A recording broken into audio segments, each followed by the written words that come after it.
Gentlemen, to a brand new edition of the Hockey Happy Hour live on A2DRadio.com. And we are brought to you by Specialized Physical Therapy, Dr. Paul Vidal. You can find him in Cherry Hill, Princeton, and Burlington, New Jersey. And let me tell you something, man. You get some aches and pains in life, whether they're mental or they're physical. You're going to want someone to take a look at that, especially if it won't go away with any home remedies. Trust me. Dr. Paul Vidal, he'll take care of you. You can make an appointment at www.specializedphysicaltherapy.com. And today, Matt Sitsudi here, along with the Darkwing Brian Daly. And, of course, the broken one himself, Rob Povia. And, by the way, Brian is now the cricket hunter.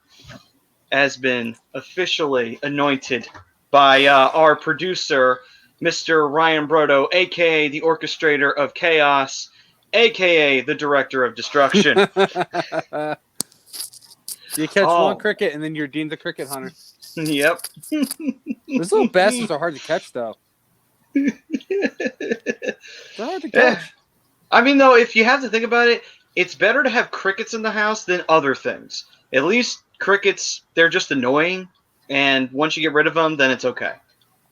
Then when they're chirping, you can't sleep, so...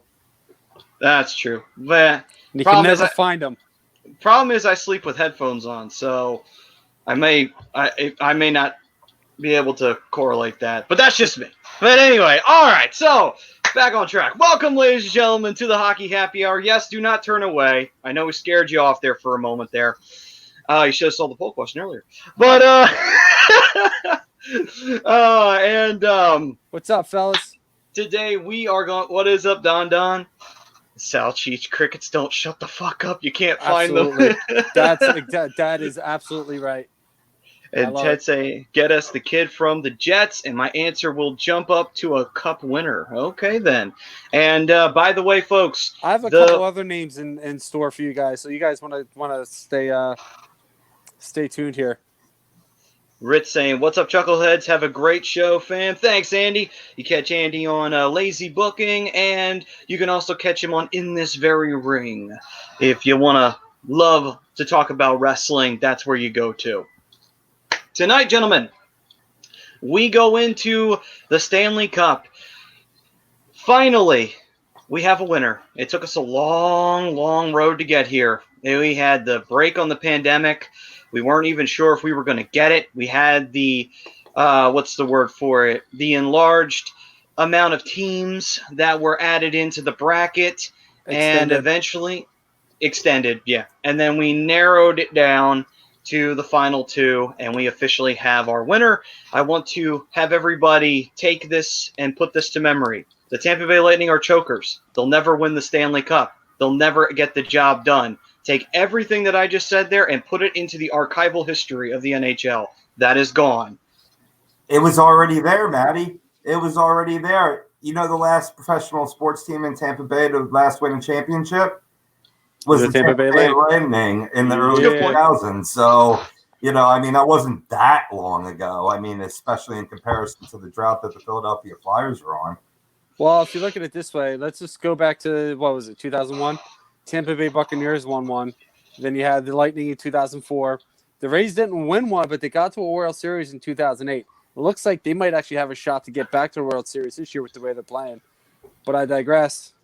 We have a 2020 Stanley Cup champion, Tampa Bay Lightning. And Sal, yeah, he's going to put his stamp on something, but don't expect something big, man. I'm telling you right now. Flyers have a little bit of wiggle room, but don't expect a huge move. And by the way, congratulations to all of the Tampa Bay fans out there. To Nicole, wherever you're watching, if you're watching this late or if you're watching this now. Congrats to your team. I'm sure you are very happy and excited. Hopefully that brings you some joy through the chaotic year that has been the dumpster fire of 2020. And Kevin Dixon, by the way, no, I don't think we'll have any more Butters Firefly Funhouse stuff from In This Very Ring. That was a special moment on Saturday there. Andy completely lost control of his own show. Anyway. Never again. It was very entertaining, but never again. I'm scarred for life. I've said this before though. He needs to get googly eyes for all the puppets that he'll have, and I will supply him the googly eyes. I don't care. I just want to see it. Anyway, so gentlemen, Ryan Bros saying I will be revealing my 2020 bold prediction of the year in the program. Oh boy, we'll see. We will see. And James saying go Bolts. Well, congratulations, James. Yep, congrats on you, man. And if you're new, welcome to the fam. Sal saying Tampa played well and they made up for last season's debacle. Absolutely. Talk about one of the biggest embarrassments ever, and yet they rebound in a big way, and they say, okay, that's all right. Just keep laughing, motherfuckers. We're going to laugh the loudest because we're going to win the cup. And sure enough, they did it. They won it this time around. Well, I mean, they started off a little rocky in the round robin, and a lot of teams did. So, you know, if you look back on some of the other teams, Boston, St. Louis, they kind of took a little too easy in the round robin, and you saw kind of what happened. Yep. That didn't happen. And the fact they didn't have Steve Stamkos, you didn't have your captain, it said a lot for the way that they played throughout the playoffs. And they didn't really have much of a challenge. I would absolutely say that maybe the Islanders gave them the biggest challenge, considering who they've played. Boston, they handled pretty much with ease. Islanders were tough. And then who did they play in the Eastern Conference Finals? I'm blanking. Oh, it was the Islanders. Was the Islanders. Who did they play before Boston? Columbus. They handled with ease. Yep.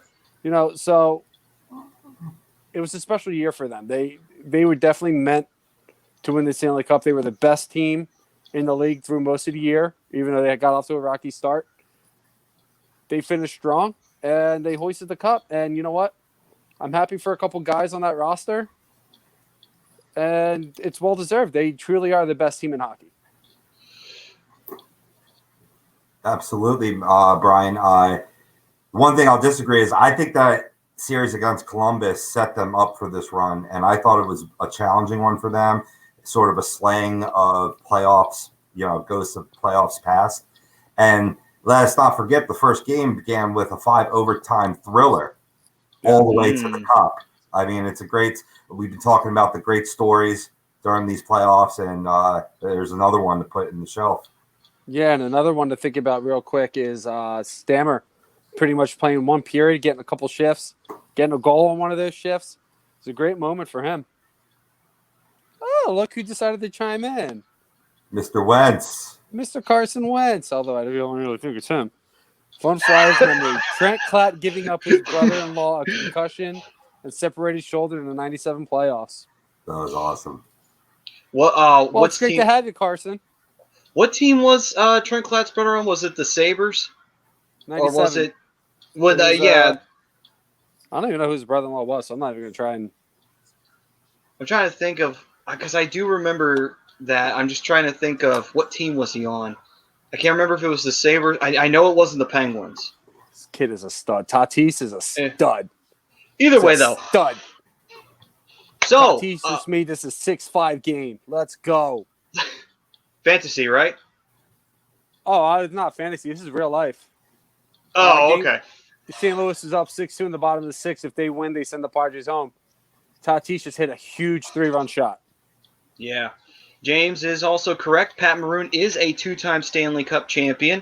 He won last year with the Blues, and now he's won with the Lightning. So, if there is one player that we need to go get in this offseason, it's Pat Maroon. So that way we can win a cup, and he'll have 3 straight. As long as we have one of them. That's all that really matters.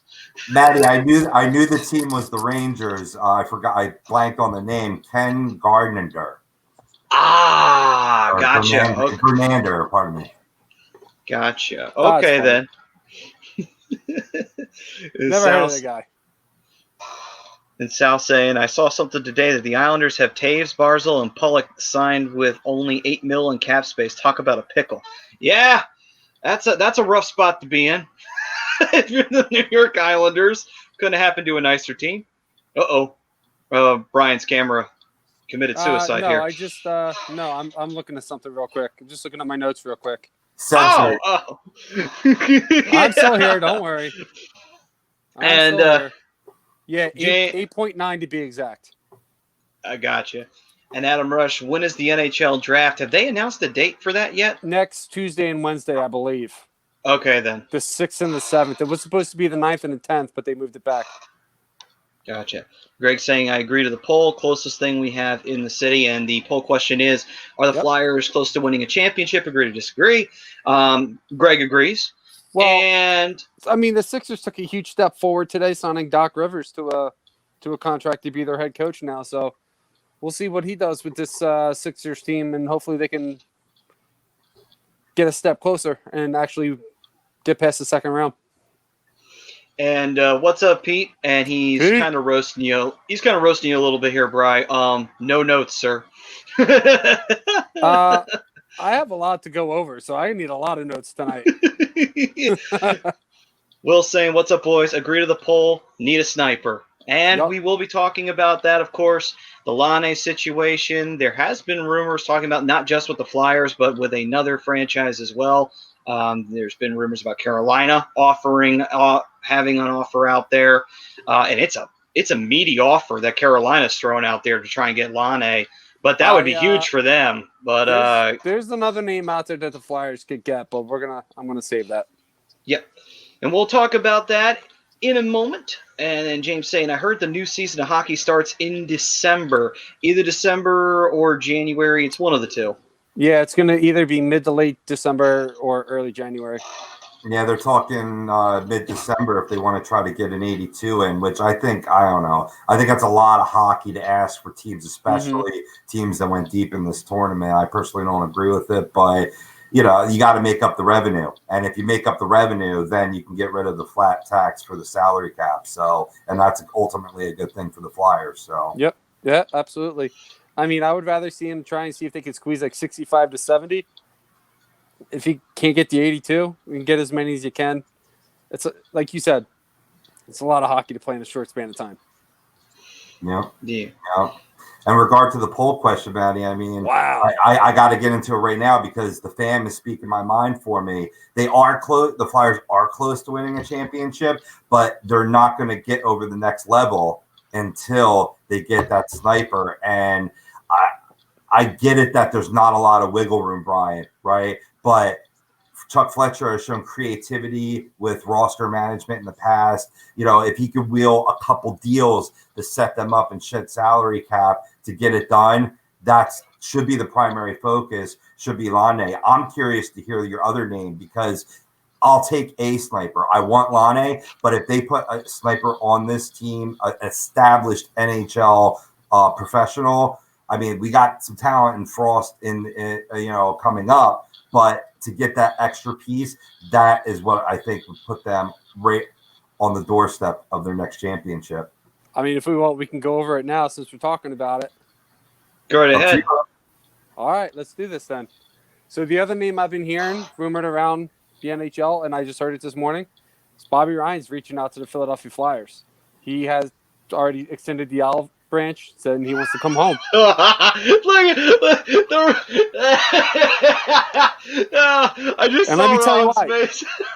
Let me tell you why this is a good move. I'm going to tell you why this is a good move for the Flyers.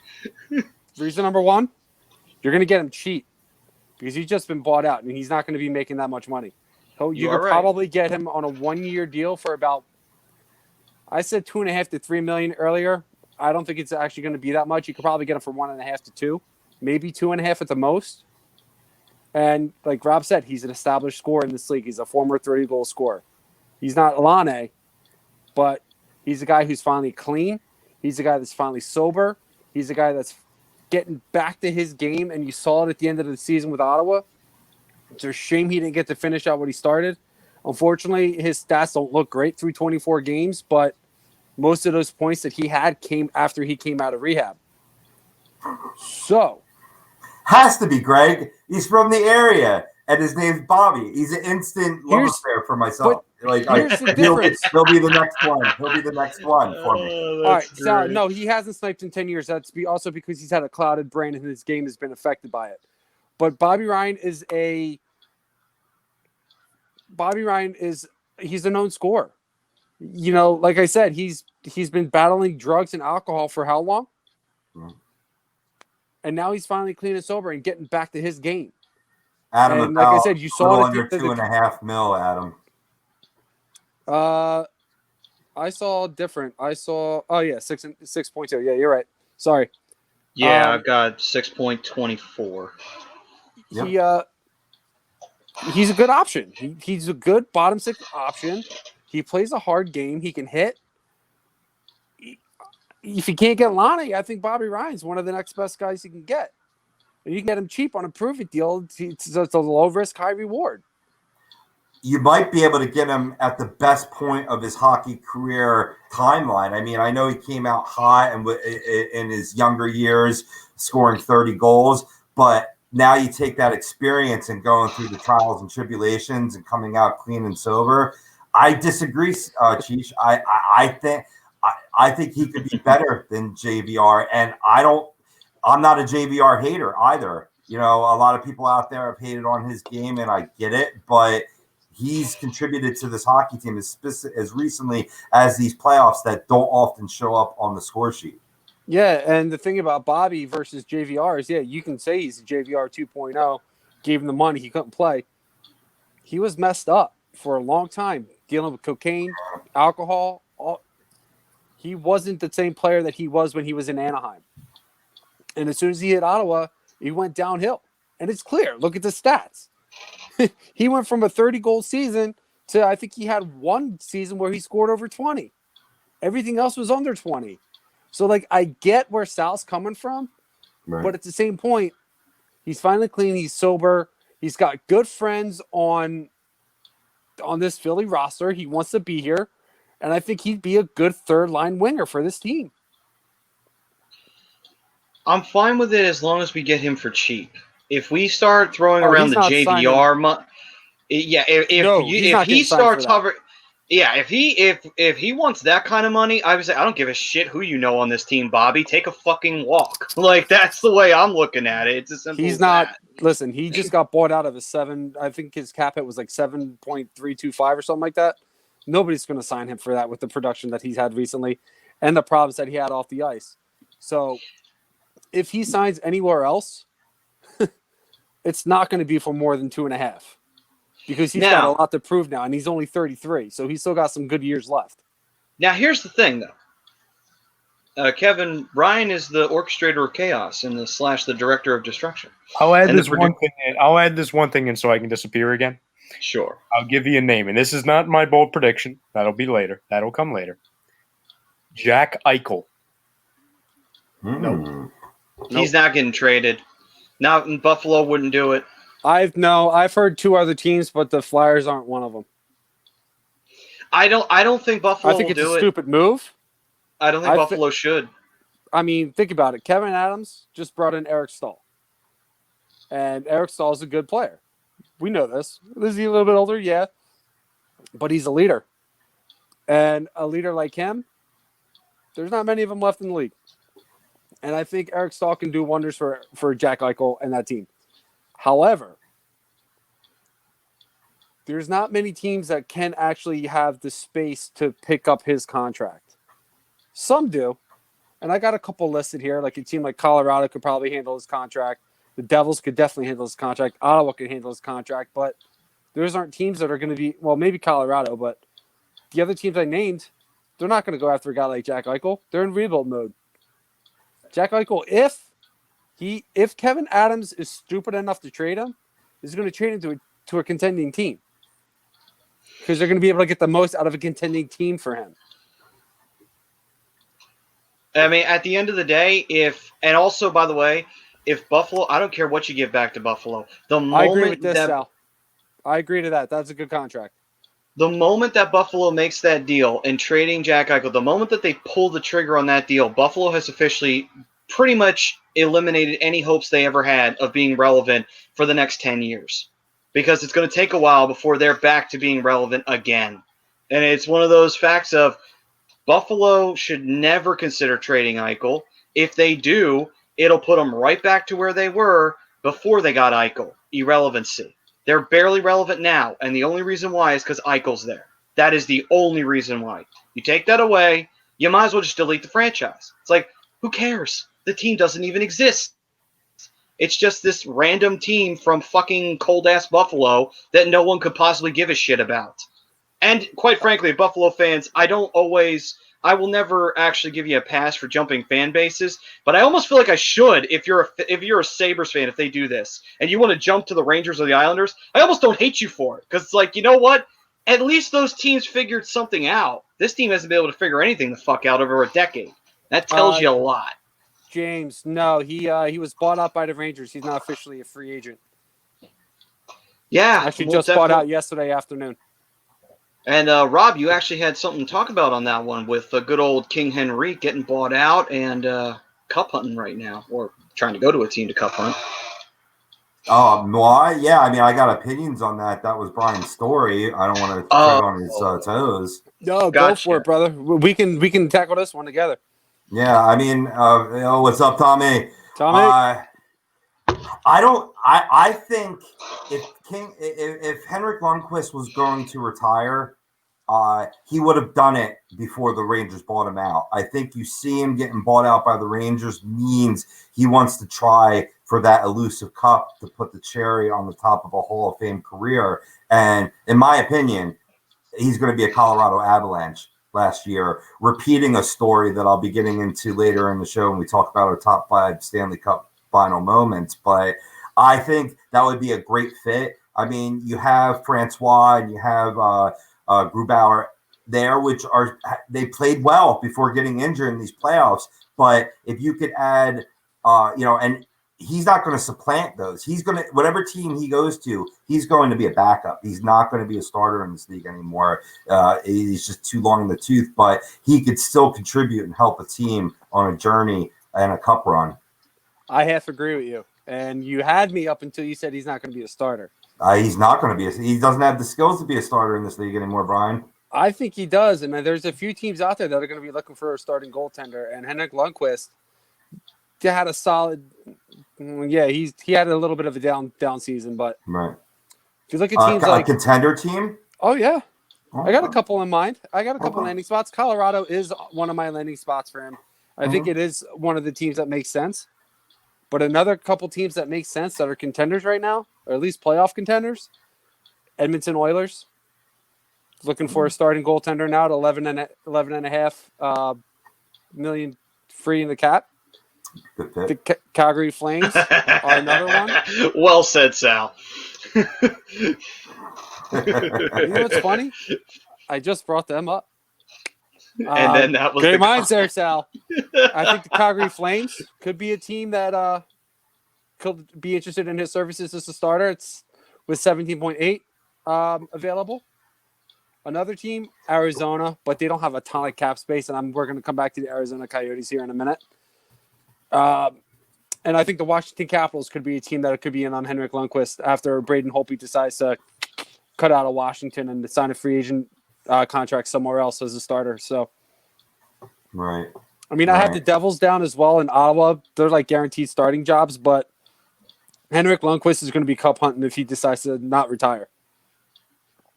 That's right, Sal. Great minds, bro. That's what I'm talking about. Yeah, I mean, on this past season, in 30 games, 905 save percentage, 3.16 goals against. Okay, the numbers were a little better than I gave him credit for.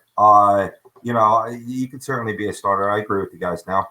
Yeah, I mean, if you look at the numbers in his career, 459 wins, 310 losses, 96 ties back when we had ties, 64 shutouts in his career, 2.43 goals against for his career, and a 918 save percentage for his career. I tell you what, he's definitely a guaranteed Hall of Famer, and the only thing that really absolutely cements it is if he goes to a team and wins a cup.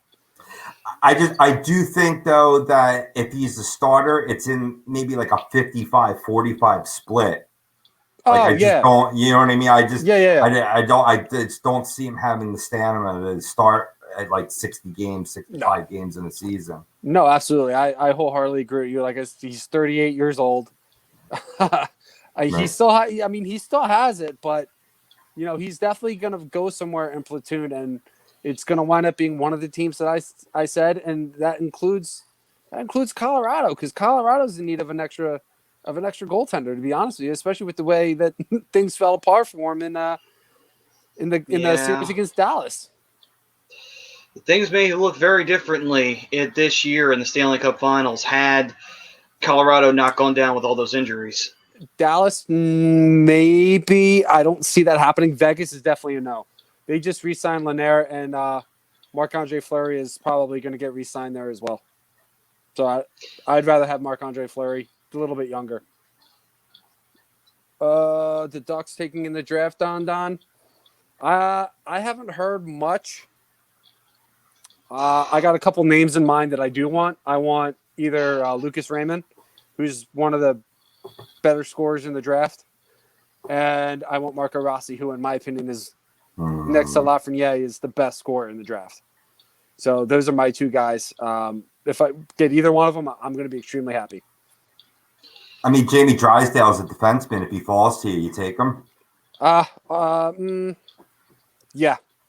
I mean, top 10, top 15 guys, you got to take best available. Yeah, you really do. You really do. I mean, I think Cole Perfetti will be in that conversation as well, but you obviously are in tune with your team. You know what they need. Yeah. I mean, we need we need a lot. We By only the way, have 400 Brian, you got promoted. some odd thousand. You got promoted. You're a flying V expert now. Of course I am. Wait a minute. Brodo can control our name tags? Oh, good Lord. This kid has too much power. Yeah, apparently. He does. Did you not hear the titles? I've heard him. I thought I missed that it was Brodo doing them. I thought B-Dales was getting a little creative. No, I'm on my phone, bro. I can't do that right now.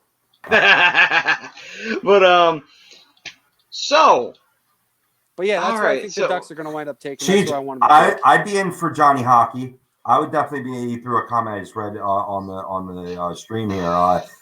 That's another name that I would love to throw in there, and I know he's expressed interest. I mean, they kind of got it together during this playoff run and maybe kissed and made up, but there was some bad blood there in Calgary, and Johnny Hockey being from the area, bring the area kids back. I mean, there was a certain element of the old school way of Flyers way of thinking, under Paul Holmgren and Mr. Snyder that did work, and you brought in local, talent that has been successful for this team. It's good to play, in front of your the team you rooted for, in terms of team that you have your hometown fans. Yeah, and that's the whole reason why I suggest Bobby Ryan, giving him an opportunity to prove what he's got left. Right. Because he's friends with Giroux, and he's a fairly versatile guy in the lineup. You can use him in a couple different ways. Right. And, big boy. He's a big boy, and he can play a physical game, and that's something the Flyers need. He's got huge scoring upside. And I got another couple names here that I want to throw out since we're talking Flyers. A couple free agent guys I want to talk. A lot of people are saying Tyler Pitlick. He'd be a good cheap move. I mean, he already proved already that he could play a physical game and be an impact player on this roster. Yeah, probably get him for maybe you can get him for a 2-year, maybe $2.53 million contract. Get him for 2 years. Another name I want to bring up is Connor Grissom, Sheary. what jerseys are those, brother? Let us know. Oh yeah, definitely. Connor Sheary is another name. Okay. He's a speedy winger, man. That's something the Flyers need desperately. Yeah. Has a little bit of scoring upside. I like him better on the penalty kill because of his speed. And you can get him cheap. You can probably get him at a $6 million contract for a couple of years. If you sign him for 1 year, you could probably get him to $2.5 to $3 million. That was around about what he was making on this last contract. So, I mean, he didn't go play out of this world, so he's probably going to get somewhere around that same amount.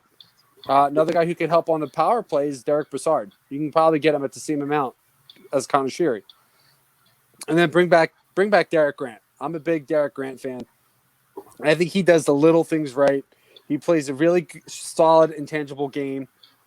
And you can get him cheap too. $2 million. You could probably get him on a 2-year, $4 million contract. So that's $2 million a year. And I'm also looking at the defensive side because Justin Braun probably won't be back. One guy I thought about was maybe Alec Petrovic.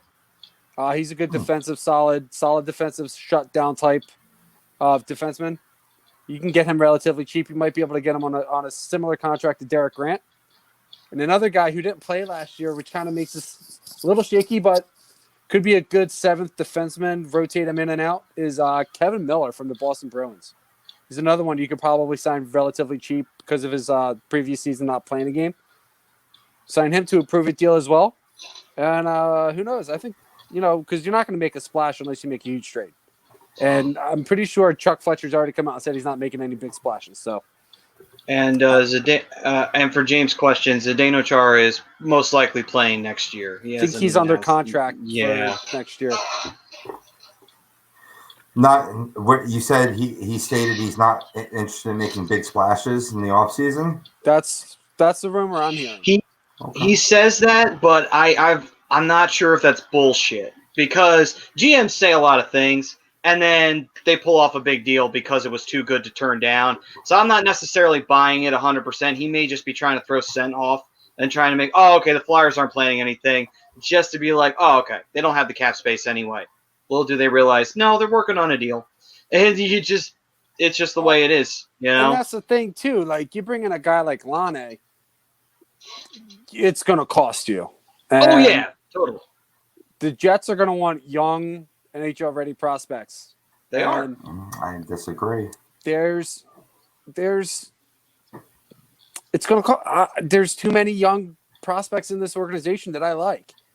And I think some of them could be potentially towards that Lane level, not quite there. But, you get guys like Morgan Frost will probably have to be involved. Maybe a Kevin Haig or Travis Sanheim.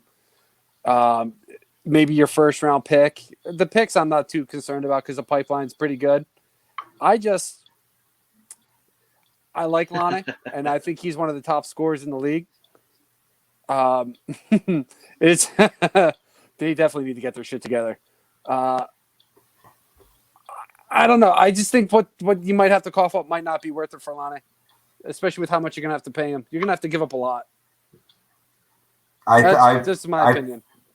I forget the author off the top. I want to say it's Jordan Hall, but it might not be Jordan Hall. But made a great offer that would really get the Jets' attention, or at least in his opinion, would get the Jets' attention. And we talked about it. Me and Maddie talked about it a little bit last week, and that's Scotty Lawton, Shane, Gostisbehere, and 2 picks would get it done. Would get their interest. They want NHL level players, and picks is apparently on their wish list. They're not really. They want to pick their own guys because there's a great talent pool, coming up. That's interesting. I'm slowly becoming a fan of Scotty Lawton. I am too. Don't get me wrong. I've stuck up for it, but that's the meat I think you can give. You know what I mean? I don't think you have to touch Hayes or above on that level. I don't think you have to give up a York or a Frost or some of our, maybe you give Mark Friedman, but if they're really interested in bolstering up their defense and get 2 defensemen in case, sort of like a fallback plan for Gostisbehere. And that might be a deal breaker for the Flyers, because then you're really sacrificing your depth in the organization, especially when Sam Morin, his health continues to be a question mark. Yeah, and the big thing here is, so you give up those 2 guys, which I would be okay with sacrificing those 2. Probably means you're going to probably have to give up at least a first and maybe a second, or maybe your first this year and next year. I mean, right. But no matter, that's the type of picks I'm talking about. Sorry, Matty, go ahead. No problem. But no matter what, 2 things have to happen. Ghost has to get off the cap, and JVR has to get off the cap. Both of those contracts need to go. If they don't go, it's going to be very hard to keep Lane. And the reason why is because they're pulling down salary that's pretty hefty. If you get those 2 contracts out of the way, sure, Lane may have, I think he's got a year left on his deal. Mm-hmm. Yeah, he's on his last year. Last year, then he's a restricted free agent, and it's 7.25 or max 7.5 mil. And if they got 6.25 available, you got to free up $1.5 million to get him on this year. But signing him for the future may be problematic. But you deal with that. You cross that bridge when you come to it. If you can get him in the building, you work out a deal. And I totally agree. But there's a couple different ways you can free up that cap space too. So you got an expansion draft coming, and then you can make trades. Yes, that is true. But you gotta the thing is that the expansion draft, you got to make Seattle want to take JVR. That's not going to be easy to do because I will say this now, JVR, he's not lived up to his salary, and I don't know if Seattle would necessarily want that. Maybe they do. Maybe they want a veteran for depth, but at the end of the day, maybe they don't. Maybe they can find something better from another team. So in a way, you almost kind of have to think, well, maybe if we make a trade during the expansion draft that includes JVR, it's like you take JVR off our hands and you can have this guy too. And we can give him a prospect. I'm not saying I want to do that, but we got to get JVR off. If you want to go with this Lane role, it's a sacrifice that needs to be made. Right. And it's totally understandable if you do that route and you say, take them. You take them both. Thank you. With our blessing. James, I absolutely love the Caps move to getting Peter Laviolette. I think it kind of the window is closing rapidly for the Capitals. I think you bring in a guy like Laviolette, you open it back up a little bit because Laviolette knows how to work. His offensive system works for a lot of players. It's a very, very good system, and he's going to get the best out of his guys like Ovi and Backstrom. Not that you weren't getting bad production from those guys anyway, but you're going to get more from Evgeny Kuznetsov. You're going to get more from Jacob Verana. You're probably going to get more from Tom Wilson now. He could possibly get back to his 20, 25, 30 goal production level. So, I mean, I love it. I think it opens the window back up for Washington for another couple years, especially if they draft well. Sal was also saying that Niskanen is off the books next year, and he did correct himself. Giroux is off the year after next. And Kevin Dix is saying, his contract's up already? Well, it was a long one, but you got to remember he signed it back in 2012. I think he signed that. God. I didn't I didn't realize it was coming up already. Yeah, it's crazy, right? You might be able to move Giroux next year, but I mean, we'll see what happens. We'll see what they do this year and where they finish, and we'll cross that bridge when we get to it. But as far as Lonnie goes, you gotta be careful because he may demand more than he's worth.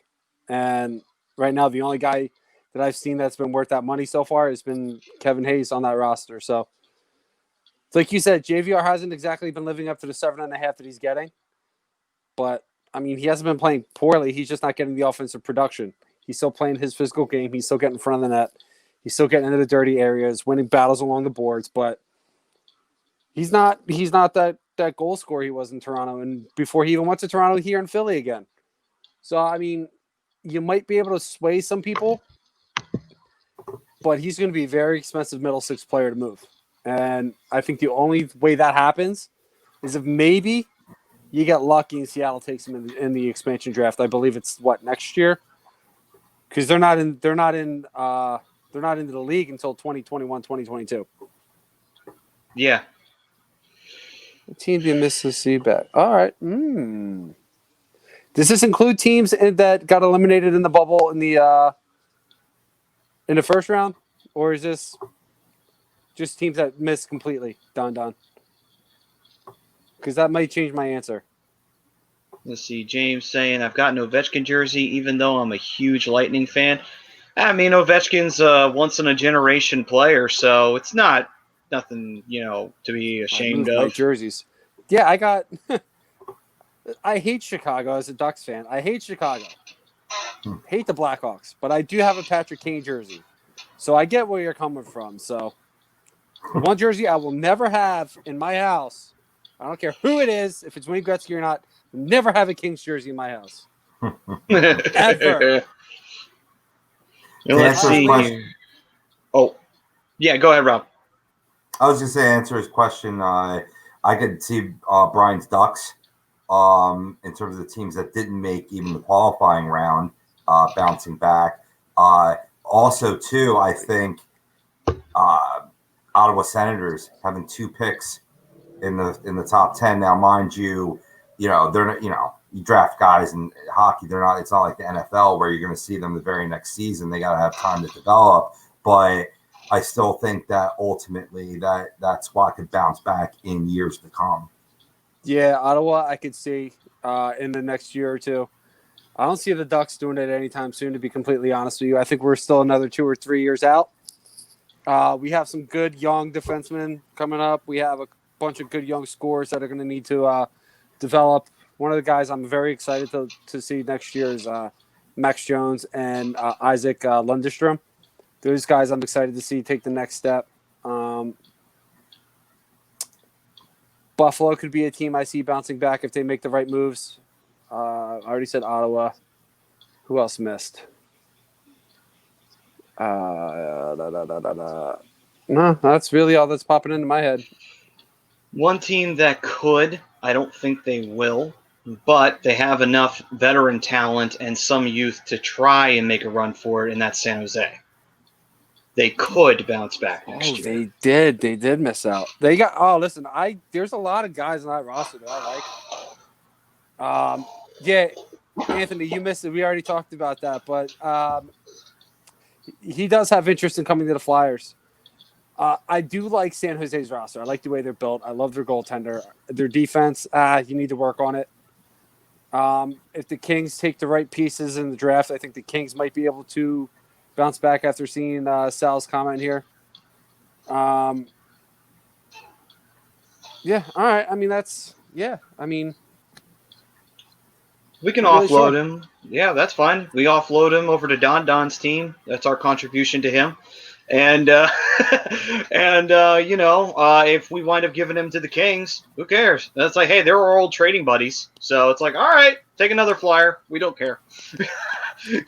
Yeah, but they're in rebuild mode. I don't think the Kings are going to take up a big contract like that. No, you're right, though. It wouldn't make much sense for them. That's my only thing with that is, they're looking to develop their young players now. Continue to build around Kopitar, who I know is starting to get to the back end of his career, but still the centerpiece of that team. Got some good young pieces in place, but I don't see them taking a contract like JVR.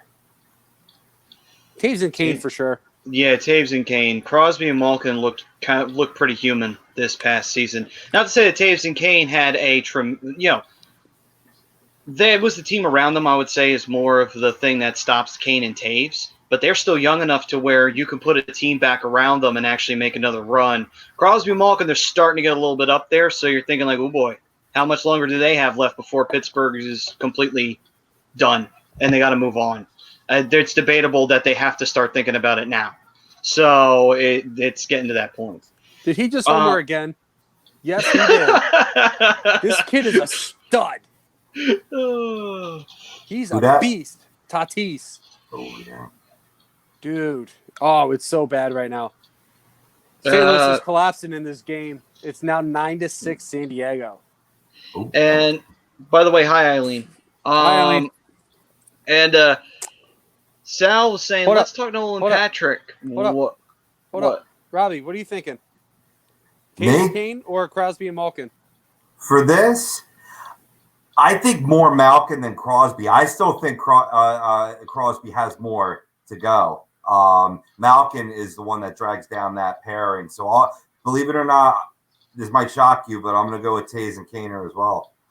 They look great in these playoffs, when they're eliminating the Edmonton Oilers.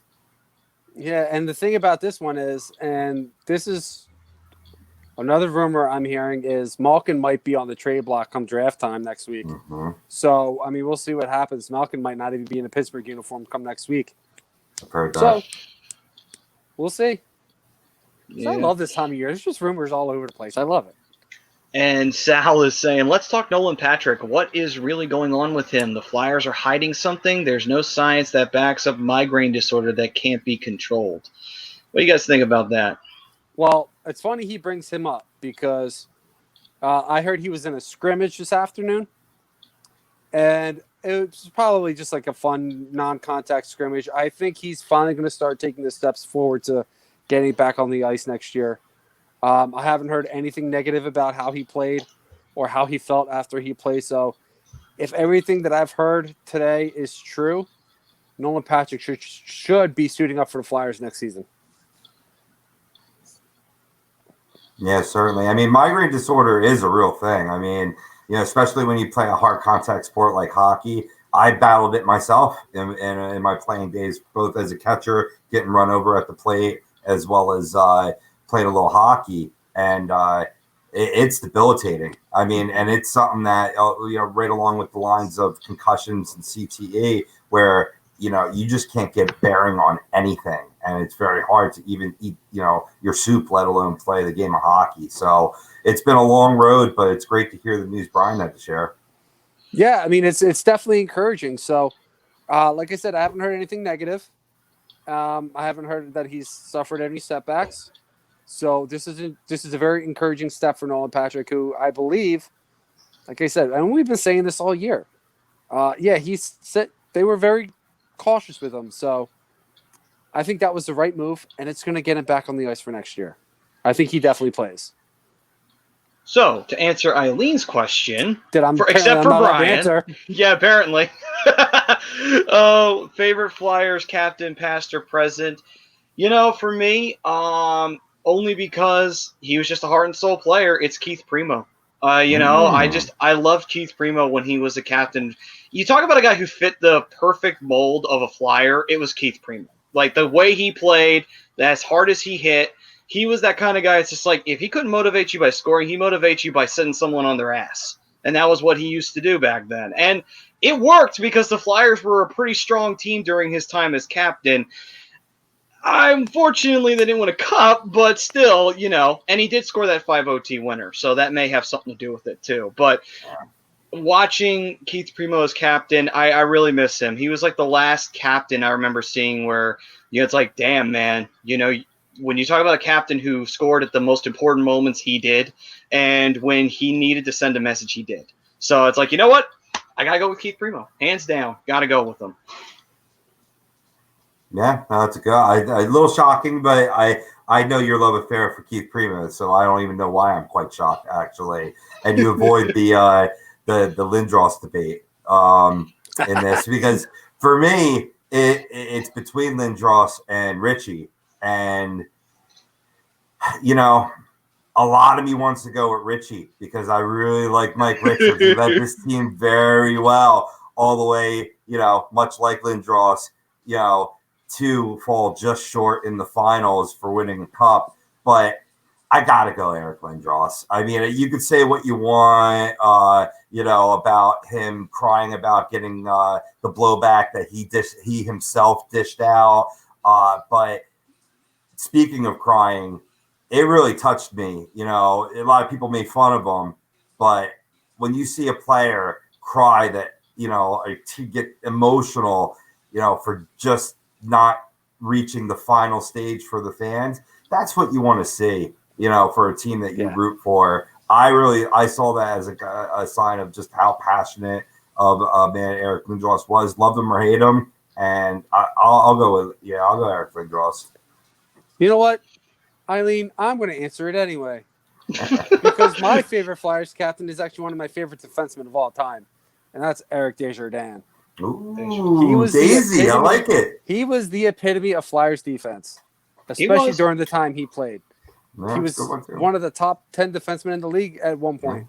And you know what? He was one of the best two-way players in Flyers history. In my opinion, I loved Eric Desjardins. He could hit you, and he could score on you as well. So yeah, he'll shut you down. He was one of the best shutdown defensemen the Flyers ever had, in my opinion. But he was. That's just me. And he was only captain for 1 year. That's the funny part. We're only one season. That's the funny part. And you know what's great?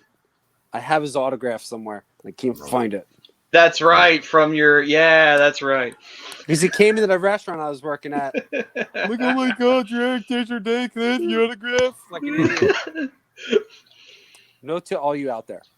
If you see somebody, celebrity, athlete, whatever, and they're at a restaurant, leave them alone.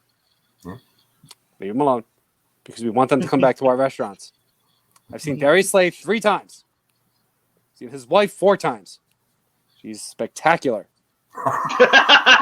Leave them alone. So hold on. So you said you've seen him 3 times and you've seen his wife 4 times. What was the one that wasn't one of those 3 times?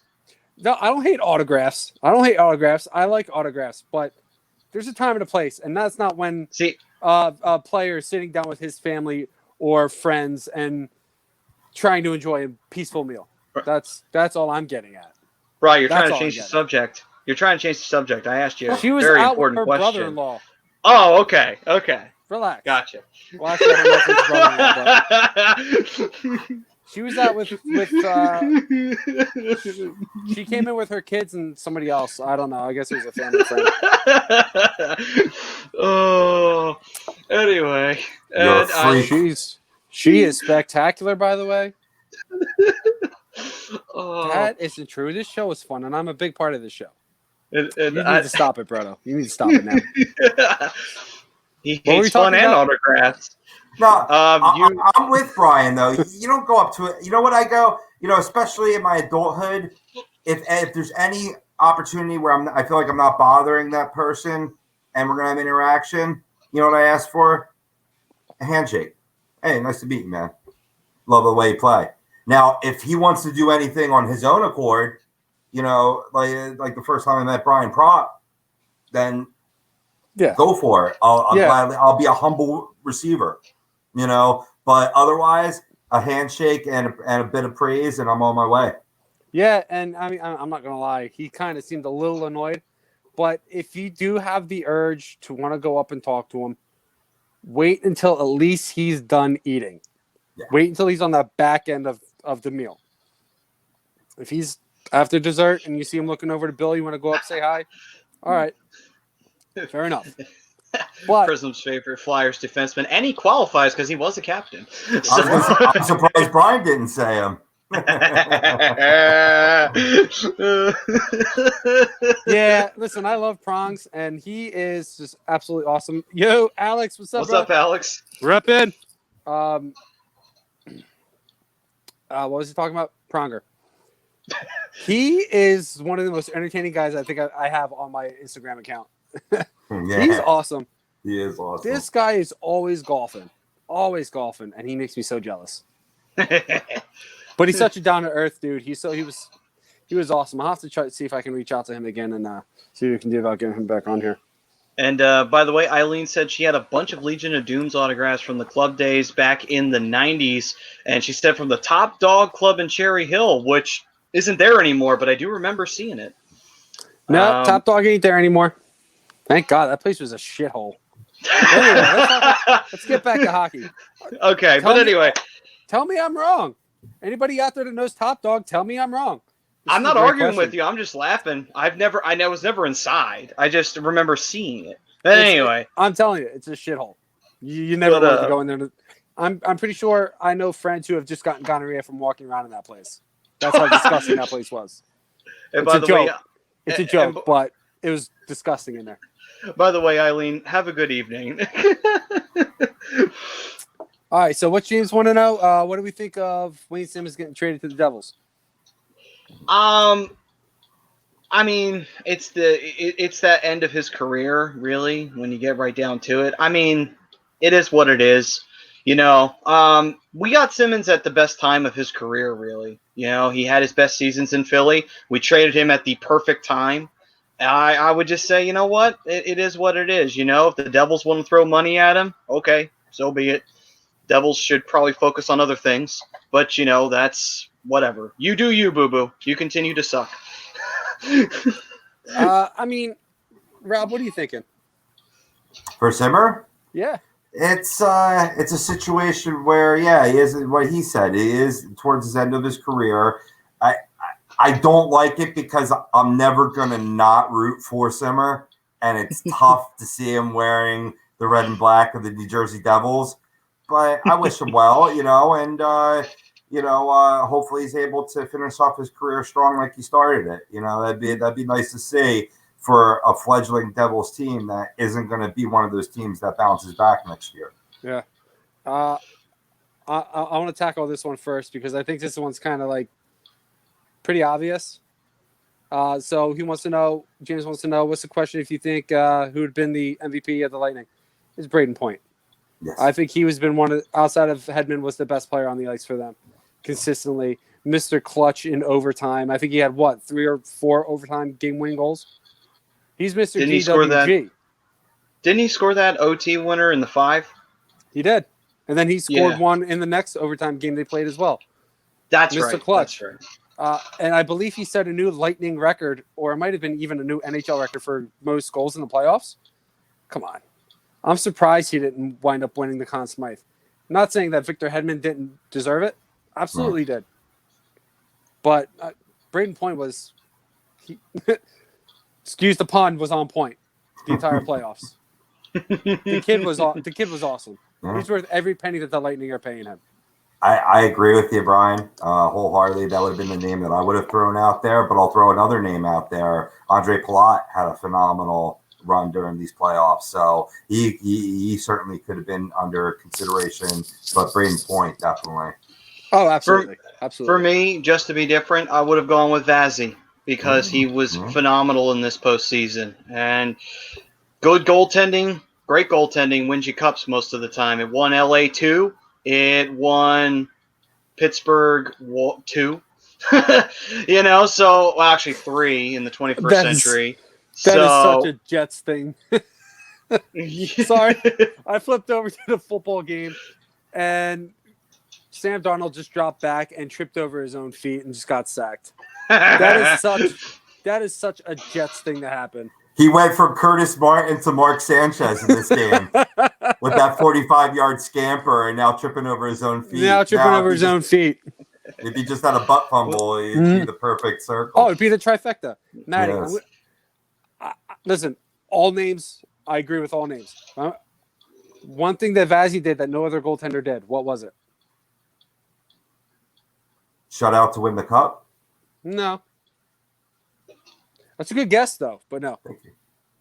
I'm not sure. Go ahead. Of all the goaltenders in this particular tournament, he's the only goaltender that started every single game, including the round robin. Oh, wow. Oh, interesting. So there you go. Even more evidence to a possibility of him being a Conn Smythe winner, along with all the other names we were saying. Yeah. But hey, you know what? That Tampa Bay team, though, to be honest with you, you could have made a case for almost half of that team to hold up to that Conn Smythe. I mean, they were just a lot of clutch goals from a variety of players. But that was the kind of team Tampa was. That's why we had the poll question of, is Tampa the most dangerous team in the NHL? When they're ready to go and they're going full force, it's hard to argue against them because of just how strong that offense is, how good the defense is, and really, Vazzy just being back there, stopping shots. It's like, damn, when Tampa's in a groove, forget it. It's like, fuck it, you ain't doing shit. There's one word to describe the Tampa Bay Lightning. You could describe them this way for the last couple of years, but more this year than any. They're just complete. Yeah. They're just complete. Yeah. You're right. You're absolutely right. Let's see, what do we got here? What does Dallas do with Ben Bishop? They keep him. He'll start next year. With Khudobin, what he did, he had a career year, and it was a special moment, and that happens sometimes. Sometimes you get a goalie who gets hot, and he's a really phenomenal in net. And the same thing happened to the Flyers in 2010. We had Michael Leighton and Bush, and they both performed very well during that run. So it was what it was, Those were the best. That was the best year of Leighton's career. Arguably Bush's. You could also argue 2000, but either way. I mean, I'm pretty sure.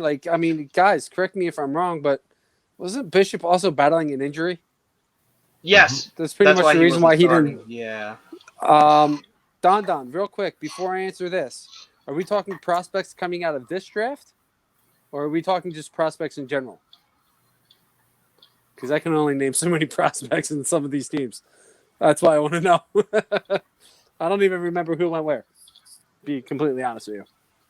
But I mean, I thought Dallas was probably the best team coming out of the West, the best to represent the West. And I'm not going to sit here in front with you while we wait for Don. I was happy with Corey Perry in Game 5. I was thoroughly thrilled for him because he's a guy that's been battling knee issues for the last few years. First year, he's really healthy again and doesn't have the best year, doesn't see a ton of starting time. Gets into the playoffs, has a couple decent games. It's in the Stanley Cup Finals, Game 5, and goes off. I love it. Because you know what? Being a former Duck and being a Ducks fan, I have nothing but love for him because he was one of my favorite players for all time. Not all time, of that time. And he was just so much fun to watch because you know what? I know a lot of people hate him, but he's a guy you want on your side. Because I know he's a guy who gets under your skin. They consider him a dirty player. He's not a dirty player. He's just a prankster. A lot of guys. He gets in the dirty areas in front of the net, and that's not going to be all hugs and kisses. So you may not like him. Yeah, but when he's playing his game, it's playing strong in front of the net. And Game 5, it was like he was 10 years younger. Exactly, and you know what? He was playing like it too. He was playing with a lot of enthusiasm, a lot of passion. And I was happy for him. I wanted him. That's probably the reason I was rooting for Dallas was because of Corey Perry and Andrew Cogliano. I want to see those guys win one before they retire because you know what? They honestly deserve. Well, it'd be Perry second, but... and also Pavelski. Eh. Just because he was a Shark, and that's the only reason why. Listen, I respect Joe Pavelski. He became, I believe, he's the leading goal scorer for U.S.-born players now, something along those lines. I think nice. Which is, I was about to say, it was kind of ironic because he did it as a star and he beat a star. That's true. There you go. Full circle. All right, so Don wants to know prospects in general. Who's going to make the biggest impact? Most of the ones that I've seen. Morgan Frost could count. Cha-ching. He counts. Joel Farabee, who Sam mentioned earlier. I mean, he made a name in this fan base. I think Joel Farabee makes a name for him on the national fan, window there. Yeah. Good names. Let's take a little outside of the Flyers. Well, for the Flyers, I would say Knack. I think Knack would have a stronger season. He had a good season this year. I think he can. Well, technically, he still kind of falls into that banner. He hasn't been on the Flyers for like 2-3 years. So once you start getting to that 2-3 year range, that's when it's like, all right, he's a regular now. For me, let's see. For Anaheim, I would probably have to say Trevor Zagaris. He's going to be something special for the team. Hopefully, he pans out to everything that they say he was. He's a great scorer. Was a great scorer in juniors. In the league, I think one of the bigger impact players. If he can take the step forward, I think it's going to be Capo Caco. I think he could be a huge impact player. And obviously, coming out of this year's draft, just to cover all bases, it's going to be Lafreniere. It's got to be Lafreniere out of the draft. Totally read my mind, and certainly one's going to make the other one even better. I hate to say it, boys. Look out for the New York Rangers. Oh, but you know what? They're going to tie up their hands soon. I mean, I know they just freed up some cap space trading Mark Stahl to the Detroit Red Wings. Enjoy him, by the way, Don, because he's a strong. He's still a strong defenseman. I don't know if they really need that many better players. I think they're in fairly good shape, and they got a lot of young pups in the pipeline there, Mr. Speed. It's just a matter if they develop right. But I mean, what say you guys? I have to go away after comments like that. No, honestly, I mean, again, I think there's people who overreact and read in way too much to one bad run in the postseason, and they automatically say, "Oh, well, the Flyers are shit." And I'm like, okay, here's keep on believing that, and you're going to make mistakes in doubting the Flyers at the end of the day. But here's my question: is it really a bad run? Because they weren't even. First of all, their expectations went from here to here just by getting the 1 seed, and that was probably an over expectation. Because you know what? All right, yeah, I'll give you that one. Because of the curse. Yeah. But all right, I will say this. I think this season was a successful season because the Flyers weren't expected to do much. I expected them to be a wild card team, and they finished in a division spot. Do they really need better players? No. I don't think they do. I just think they need some of these younger guys to come in and just develop a little bit more. And the defense needs to be a little more consistent in front of Carter Hart, and I think Carter Hart's been phenomenal. Can I add something in here real quick to the Mr. Sure, Speed? Bruno. Go right ahead. Matty, you and I talked about this late on the program last week, that I feel like there was a disconnect in this fan base, okay? And we appreciate all the comments, so it's no disrespect to Mr. Speed. But you kind of look at it, and what did we talk about last week, Matty? To where I believe you look at all around the league and parts of this fan base, you had the resumption of play, and in the bubble playoffs, you start out 3-0, you become the number 1 seed when really you're heading into that little round robin thinking, okay, we have nothing to lose because we're already the 4th seed. We can only, at worst case, be the 4th seed. People saw the headlines, Flyers number 1 seed, and immediately, without any context, they thought, hey, number 1 seed equals championships or bust. And that's just not the case. It's not. You know, somebody, I think it was Don last week when we were wrapping up the show last week, Matty, and he asked us a really good question. He was saying, what's the realistic expectations for the Flyers next season? And I gave him kind of 2 answers. But I told him, I said, if they don't go with the flashy offseason moves, I said that they should be still considered borderline finals contenders. Definitely someone, a team that can make a run, because you look at all the players, okay? And Maddie, you and I agreed, and I think Rob and Brian, and I think a lot of the people at home would agree, that we won a playoff series when we really didn't even play that good. Like, after the round robin, we really didn't play that good. We played, like, a couple, periods good, but after a while, it was just like, okay, we're just kind of coasting off of the performance of our young goaltender. Yep. Then you look at, obviously, all the players that we were playing without. You know what I'm saying? And then you look at it and you say, okay, well, you have a core, you have a structure, and also you look at our veterans, our leaders played about as bad as possible. So I understand when people are upset and worried and concerned, and they just want to put these blanket statements out there that the Flyers are, farther away as opposed to being closer than they ever were. I understand that, because were we all disappointed? Yes. Listen, we were live on the air when we got eliminated, and we got absolutely demolished in Game 7. And it was a terrible game. Yes, it was barely a game. It was just kind of, I don't even know if we showed up. It's like we opted out. Yeah. It was a ceremony at that point to crown the Islanders in that series by the time Game 7 rolled around.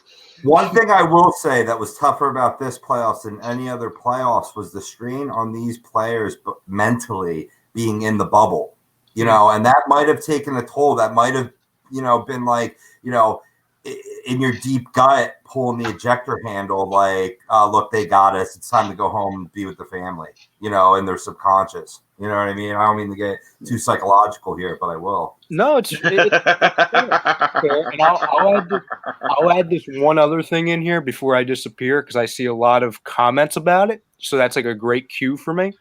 I said earlier in the program that I would be giving my bold prediction of the year. All right, then. I think I know where this is going. I gave a little tidbit on Wednesday's show, and I'm going to double down on it this evening. Are you going to put money on that? No, because then it definitely... Okay, you're saying you were doubling down, so I just want to see how far that was going. So we'll get comments from Ted saying you think you're going to get the kid from Winnipeg.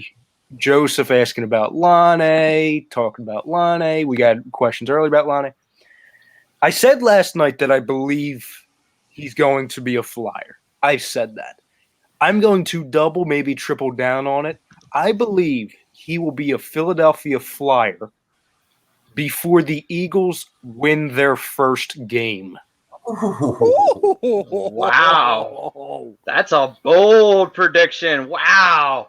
All right. I agree with it, though, Ryan, because if it's going to get done, that's when it's going to get done, because you want to get that pick before this year's draft. That's right around the corner, meaning next Tuesday and Wednesday. Yep. So, if the Eagles don't win this weekend, that could come to fruition.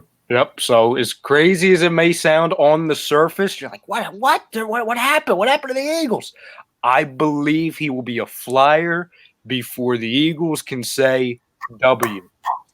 I could Okay, absolutely listen. I could see Lonnie coming here. I absolutely can. I'm not going to put all my money on it though. Not Anthony, saying that by that's the what way, Brodo's Anthony, doing, by the but way, he agrees. He agrees with Brodo that I mean, it will very well happen. might happen because we don't know when the Eagles are going to win their next game. But not that We bold. really The don't. Eagles might not win a game for 4 weeks. Let me spell things out for you, Joseph. Okay. And then you can tell me if it's still not too bold. Okay. Number one, I basically guaranteed that we would be making a blockbuster, maybe the biggest blockbuster trade of the offseason. I said it's going to happen within a week, and I said he's going to be a flyer, and I guarantee. What's that bold, Joseph? What's that bold? I mean, that is pretty bold, but I get where Joseph's coming from, though. Because we don't.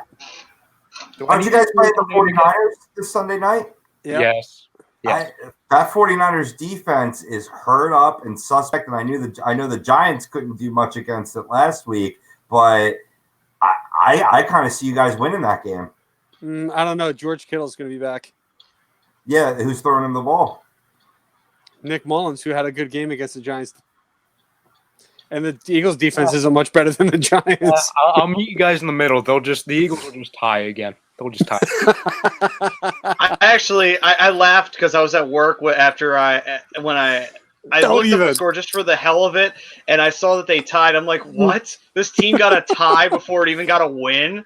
What the fuck is this season right now? Seriously. And Pierce for punting it, man. I'm sorry. That's a big puss move, man. And I like him as a coach. He's pulled a lot of the right strings, pushed a lot of the right buttons. But how do you not? If you don't want to kick the 64-yard field goal, go for it then on fourth down. Rob, you're spot on. This is the same coach that wrote a book titled Fearless. Yeah. Should probably change it to Gutless. Yep, that's fair. Boy, talk about false advertisement. Come on, Fearless, and then worst case scenario. Okay, you go for the kick. All right, you miss it. So guys, you still end in a tie. At least you can sit there and say, "At least I took the shot." Reeling this back into the Flyers here, because Mr. Speed had a couple of comments here saying, I worry that the Flyers will give up on Hart too soon. I don't think they will. And they have a habit of doing stuff like that. In the past, they did. But that was the old regime. That was the old way of doing things back when we didn't have a salary cap and you could just wheel and deal your way to do whatever the hell you want. Teams did that back then. The Red Wings did it. And Colorado would do it. Every team that had a half a shot of winning the Cup would wheel and deal. That was what they did back then because you had no salary cap. And if you were a big market team or you were making that money, you were going to dish out to get as many top talents as you could. And that included in goal, although the Flyers probably should have sprung for a few. They didn't. But, that was back then. I don't think they'd give up on Hart now. The mentality's changed in Philadelphia since then. Then he brings such a great mentality to this team, and he has such a great work ethic. And the thing is, he's a franchise goaltender. The guys that they've given up on, which is, I understand where you're coming from, is they were not franchise goaltenders.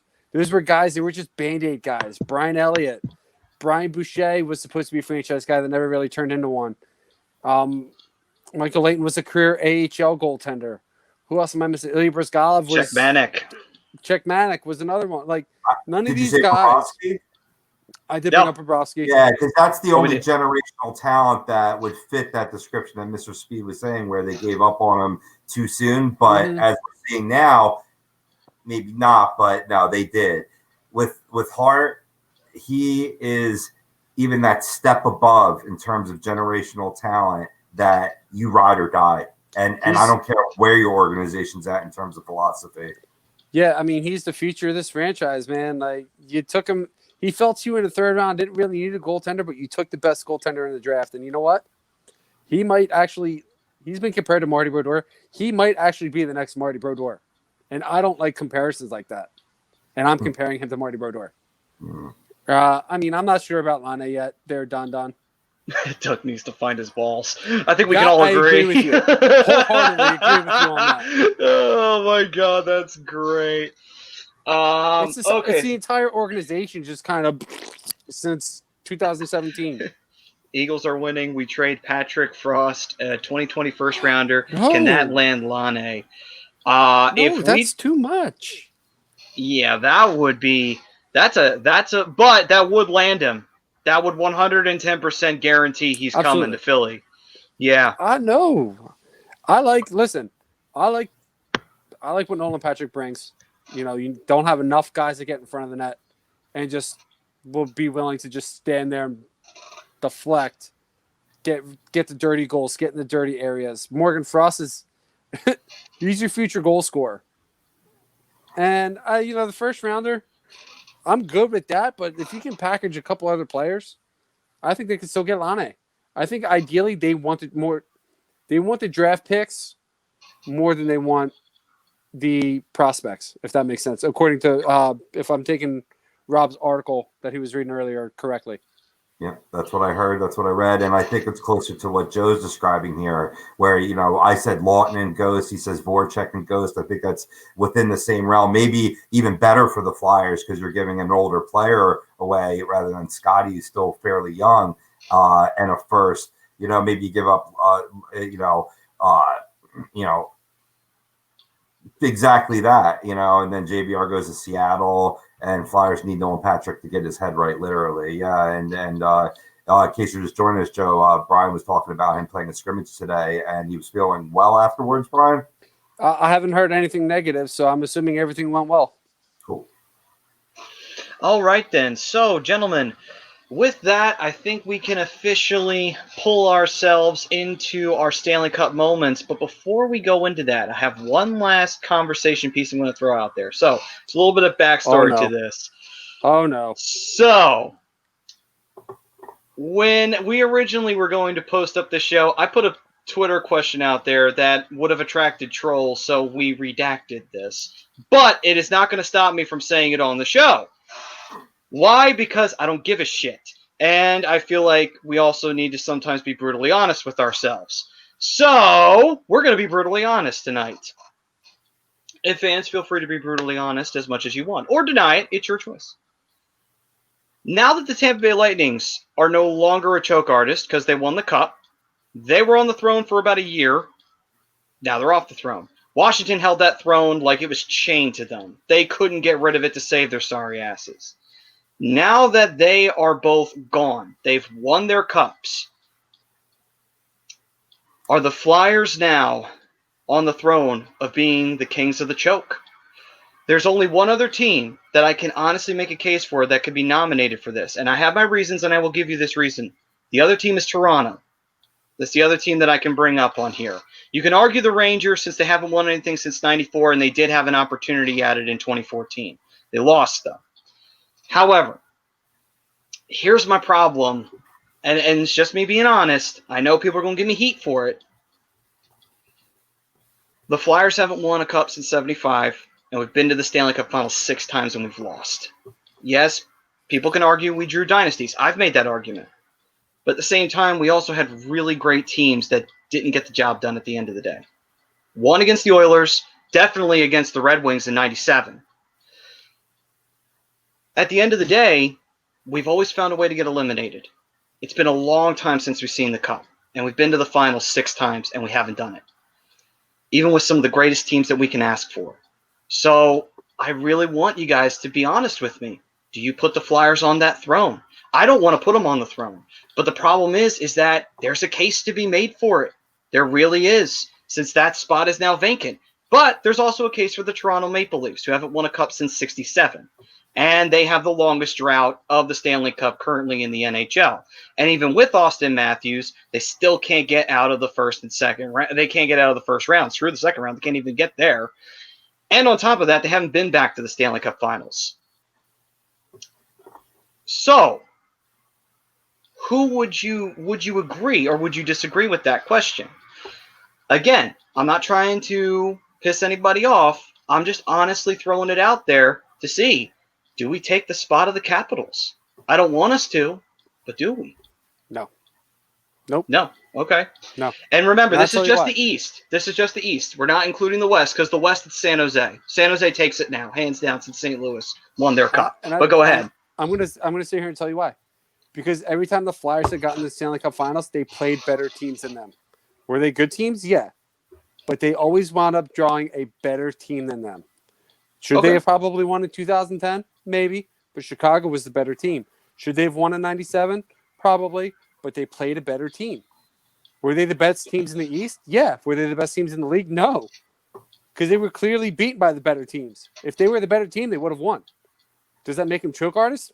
I don't think so. But they just drew bad. They just had bad matchups. Because Detroit ruled the 90s. Chicago ruled the early 2010s. Oilers ruled the 80s. They just drew bad matchups. That's all it was. The teams were good. I mean, you can even say the 2010 team was special because they were an 8 seed. Still got to the Stanley Cup Finals and lost to the best team in the league that year. Are they choke artists? No. I don't think any team you could really classify as a choke artist, but the Flyers? No, definitely not. They just had bad luck as far as getting to the finals and drawing teams. All right. So we've heard from the Ducks fan. Rob, as a fellow Flyers fan, what is your perspective? Well, keeping it to, I got to throw in the Edmonton Oilers for the Western Conference. I know we're talking East, but I think they might be overall. You know, you're talking about a team that, you know, yes, they won a cup in 1990, as recent as 1990, but haven't been to the final since 2006, despite great loaded teams, including this season. But when it comes to the East, I'm going to take some heat for this, but you already said it. I got to say it's the Toronto Maple Leafs.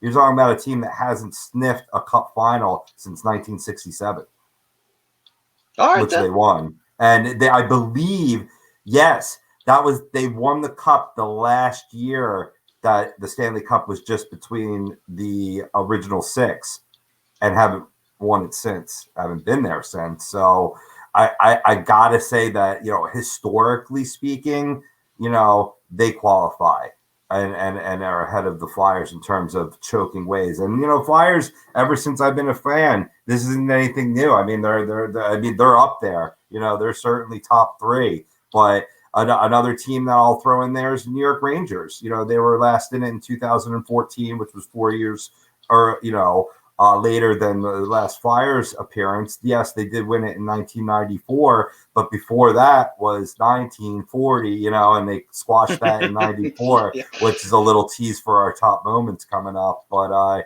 mean, you know, I'd almost put them ahead because think about the teams that the Rangers have had, you know, over the last decade. True. Now, how about this? Would you say the Sabres could qualify for this?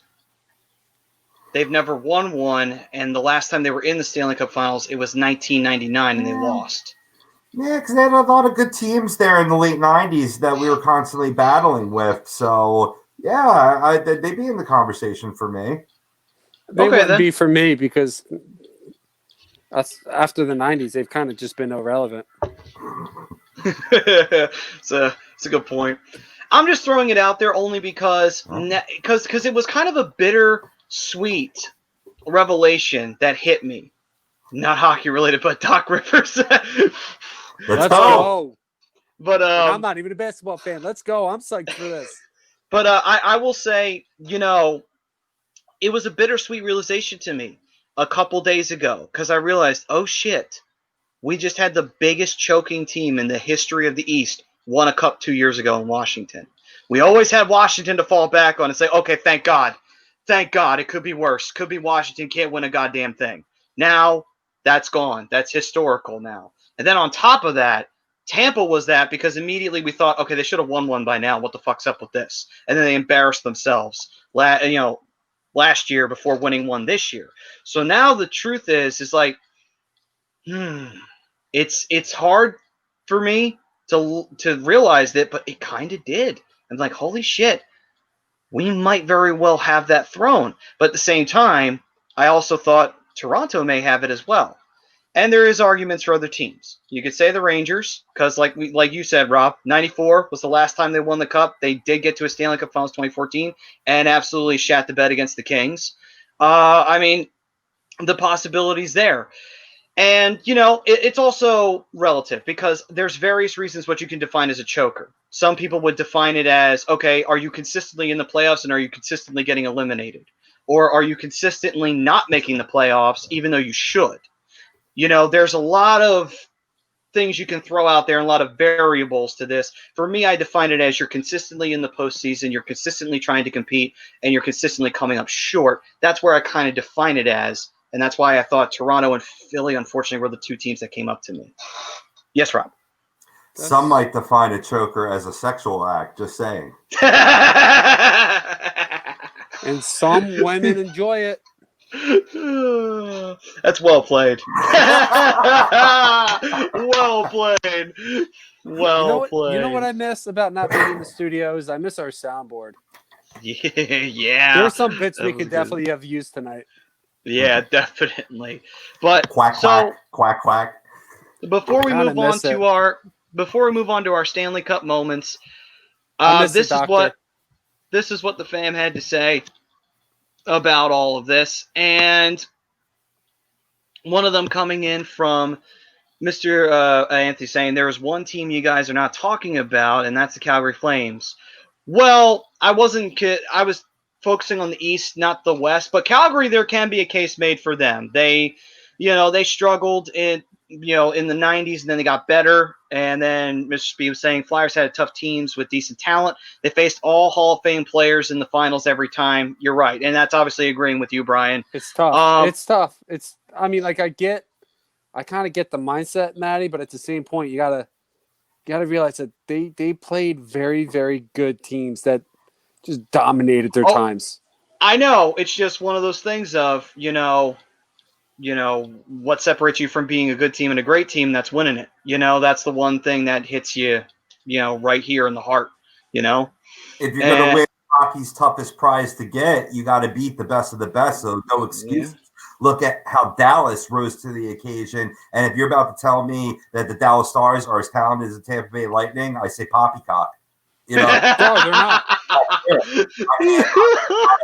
Players, but it's not, and they rose to several occasions. They beat a very talented Colorado Avalanche team in these playoffs. So, that's when you got to rise above. I mean, the commenter is valid by pointing it out, and it's true, and it's a tough draw, right? But you got to, when it comes down to the finals, man, the cream rises to the top. Yeah, no, absolutely. But at the same point, when you're drawing these dynasty teams that are just dominating their eras, it's tough, man. It's tough. And Mr. Speed also said 97 Flyers set the standard for choking in the finals. That was horrific. Yeah, that was a bad series. That was a real bad series. And that's what I was referring to when I said in terms of history of choking for this team, that this is nothing new. And I get your point, Maddie, right? But that year, inclusive of myself, the Detroit Red Wings, unless you were in Detroit, were a very underestimated team. And I think they beat anybody that went in their way in the 97 finals. Yeah, absolutely. Well, also, they that kind of feeds into my point. Well, Brian, were you going to have the same point I was? All I said was that feeds into my point about the Flyers just drawing dynasties.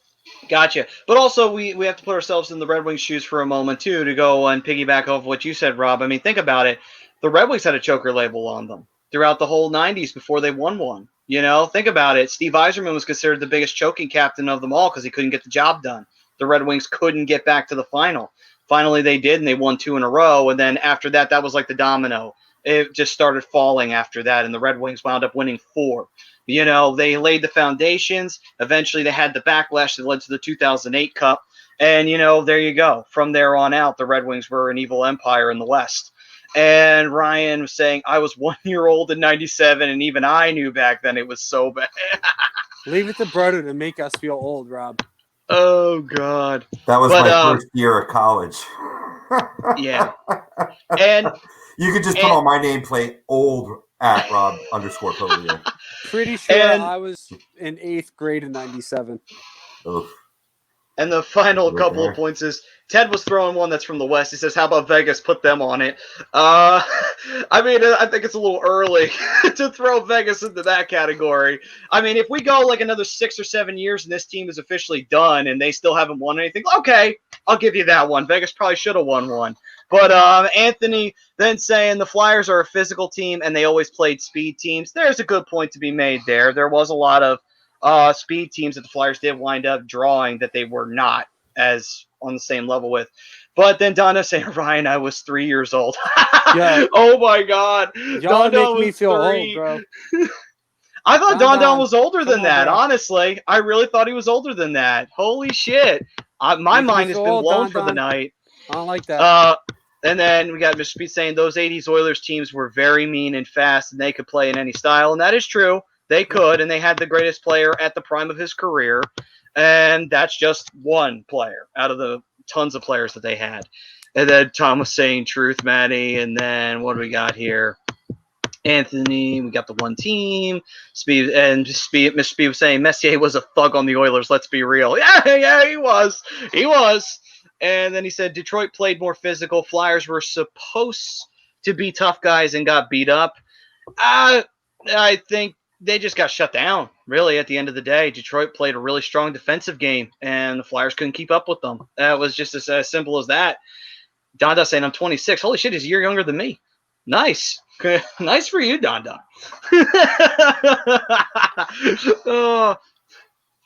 To be 26 again. And then, that's almost 10 years ago for me. Yeah. So, with that, and one last comment. Anthony saying, if the Oilers front office wasn't retards, the Oilers can win a lot more cups or make the finals almost every year with all that talent they've had after the Gretzky years. That's a good point to argue right there. That's a tough point to argue. Look at the team now. You got two of the top leading point leaders in all of hockey. Like, you got Draisaitl, you got McDavid, and then you got Ryan Nugent-Hopkins. I will said it before, and I will say it again.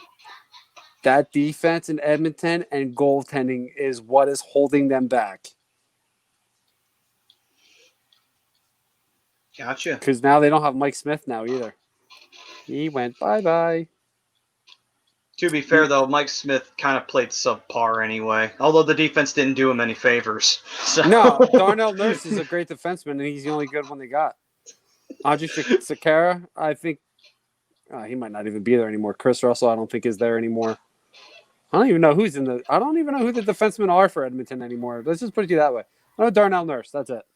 The best thing to define it though is if we had the ability to play clips, it'd be great. All I would say is just get the one clip of the defenseman Anthony Bear and just see the puck go off of his stick into his own net from a shot from Taves. I'm like, yep, that's the Oilers defense in a nutshell. All right, let's see, Ted. Put all of the Canadian teams. American teams are dominating your sport. Well said, sir. Well said. Every year I love that, too. When you hear that. Just whipping it out and pissing all over your game. Woo! Oh, my God. Love it. By the way, in case anyone doesn't know, the very last time a Canadian team won the Cup, it was 1993, and I actually wasn't even born yet because it happened in June when that Cup went to the Canadians. So that was the last time, folks. Last time. It's for you son of a bitch. All right, and then before we dive in, Jenna, ER Nurse saying disagree. Are you disagreeing to the poll question, or were you disagreeing to the conversation we were just having, Jenna? Feel free to let us know. But anyway, on to our top 5 Stanley Cup final moments. So I kept this one to ones that I saw and ones that stuck with me. Is that what everybody got? Yep. All right. All except one. Okay. Okay, then. So, who wants to begin the festivities, ladies and gentlemen? I'll start it off. I'll start off congruent with this year's finals and highlight the stars. My top 5 moment is Brett Hull's controversial goal winning the 99 Cup for Dallas. Okay. Yeah, I mean, in case you don't know the goal I'm speaking of, it came in triple overtime in Game 6 and gave the Stars a 2-1 win. in the game and a 4-2 series win. It was really the biggest NHL controversy in my lifetime because the goal should have been waved off due to whole skate being in the crease before crossing the goal line. You ask a Sabres fan about this goal, and you'll probably be missing a tooth afterwards, at least one. Even now, 2 decades later. I think despite the controversy, it's a memorable goal that ended an exciting series, plain and simple. But more importantly, the story bumped up a notoriety for hockey in America because everybody loves drama. They do. They do. Now more than ever. Actually, I do believe that goal pretty much was the thing that led to the NHL getting rid of that rule. Because it was an old rule that should have been gotten rid of a long time ago. But anyway. All right. I'll go next. Go ahead. So my number 5 here, and I'm not sure how Maddie will feel about this, but my number 5 moment, this one really stuck with me for a different reason. The Jason Arnott second double overtime cup. I'm going to the bathroom. Against the Dallas Stars. This one really stuck with me because I'll tell you what. Earlier in the game, Peter Sikora takes a massive hit and is stretchered off the ice. Now, what made this special is Jason Arnott not only scoring the goal, but Patrick Elias, during the cup celebration, brings his jersey out of the locker room, has it on his back. Now, I don't remember who the head coach of the Devils was at that point, but this stuck with me as well, was him wearing Peter Sikora's jersey as he was raising the cup. And that stuck with me because Peter Sikora was one of my favorite players that wasn't a Duck. And I loved the style he played. He was a fast player, had a little bit of a nice offensive upside, nice little playmaker he was. Eventually became a Duck. And it just stuck with me because I thought it was a really awesome moment for a guy who wasn't able to be on the ice and still be represented by his teammates. Oh, yeah. It's something moment. I mean, putting fans aside. Lenny Robinson, was that who the coach was? Maybe. I couldn't tell you. If any of the fam out there know, definitely let me know because I'm not know who the coach was. That's my guess. But, yeah, you know what I mean? You honor the soldiers that got you there. You know what I mean? And, that was certainly a good moment. For just, it may not strike your fanfare, but for hockey in general. Yeah, and it's not even just it's like you just said, it's making sure that all your soldiers are getting the glory that they deserve. And just because Sikora couldn't be there doesn't mean that he wasn't there in spirit. Right. So, hats off to Patrick Elias. I've always loved Patrick Elias. I thought he was always a great player. And that there was part of the reason why I loved him so much, was because he grabbed Sikora's jersey. Yep, Larry Robinson. I think I said Lenny. I meant Larry. Close enough. All right, then. Devils head coach. Fuck them. Sorry. Anytime I ever think of the Devils and them winning the Stanley Cup, I have to flush something. So, All right. Moving on to... Too much information. Shows you what I think of the Devils. But anyway, on to number 5. For me, Alec Martinez scoring an OT winner to win the Stanley Cup in 2014. And this is my fandom speaking because he scored it on the Rangers. And it was such a beautiful thing to see. Thank you so very, very much. I was so happy to see the Rangers not win the Cup that year. And I'm so happy of the shit talking that happened on Henrik Lundqvist after it. Sorry, King. I know you're a great goalie and all, but you were playing for the wrong team, so you deserved it. Sorry. So, yes. Ted, we'll probably do a draft review because the draft will be before we go on the air. Yeah. Yeah, absolutely. So, absolutely. We're absolutely doing we'll do a free agency review. And draft review, sorry. And Mr. Speed saying my favorite Flyers moment is Keith Primo Deacon Kasparaitis for the 5-0-2. Yeah, that's a great one. That was a pretty move. I think that's arguably the most memorable goal scored in Flyers history. I mean, there's been some great ones, but I think you can argue that one takes it because it was just such a big moment for the franchise. They did win that series because of it. Yeah, in our lifetime, sure. I mean, Gary Dornhofer's goal in the finals, Bill Clement, certainly they're up there as well in terms of cup producing moments. But True. As old as me and Brian are, nobody in that lifetime talks about that. But I might be talking about it in a minute. I try to avoid it at all costs. All It's right, just better then. that way. So, on to number 4. Gentlemen, take it away. Like I was referring to, I mean, this is the only moment I didn't personally see because, damn, I'm not that old. Flyers became the first expansion team to win the cup. I mean, I got to throw them on the list, even though it wasn't my lifetime, most people listening's lifetime, but our beloved Broad Street Bullies defeated the team I'm going to highlight next in a 7-game series in the semifinals to become the first expansion team to defeat an original 6 club. So that's part of why this makes the list. Not only the first expansion team to win the cup, they were the first one to beat an original 6 team, period. And then, of course, they go on to beat Bobby Orr and the mighty Boston Bruins in 6 games to win the Stanley Cup. So many great things to talk about. I mean, this definitely cemented themselves in the hockey immortality. When you talk hockey, no matter what fan you are, even if you're not a fan of the NHL, you know who the Broad Street Bullies were. It was the first of 2 cups back to back, as we know in Flyers fandom. And it was just really great to see a Flyer once before went off and then came back, which has been a commonality in the Flyers.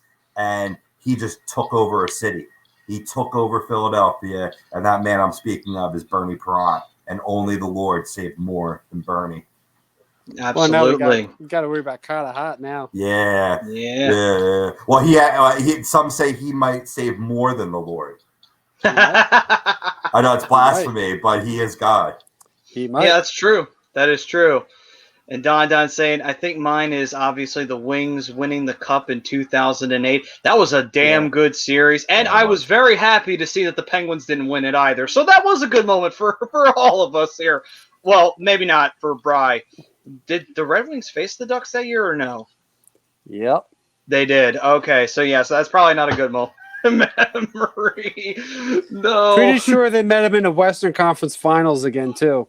Oh, that's right. That's right.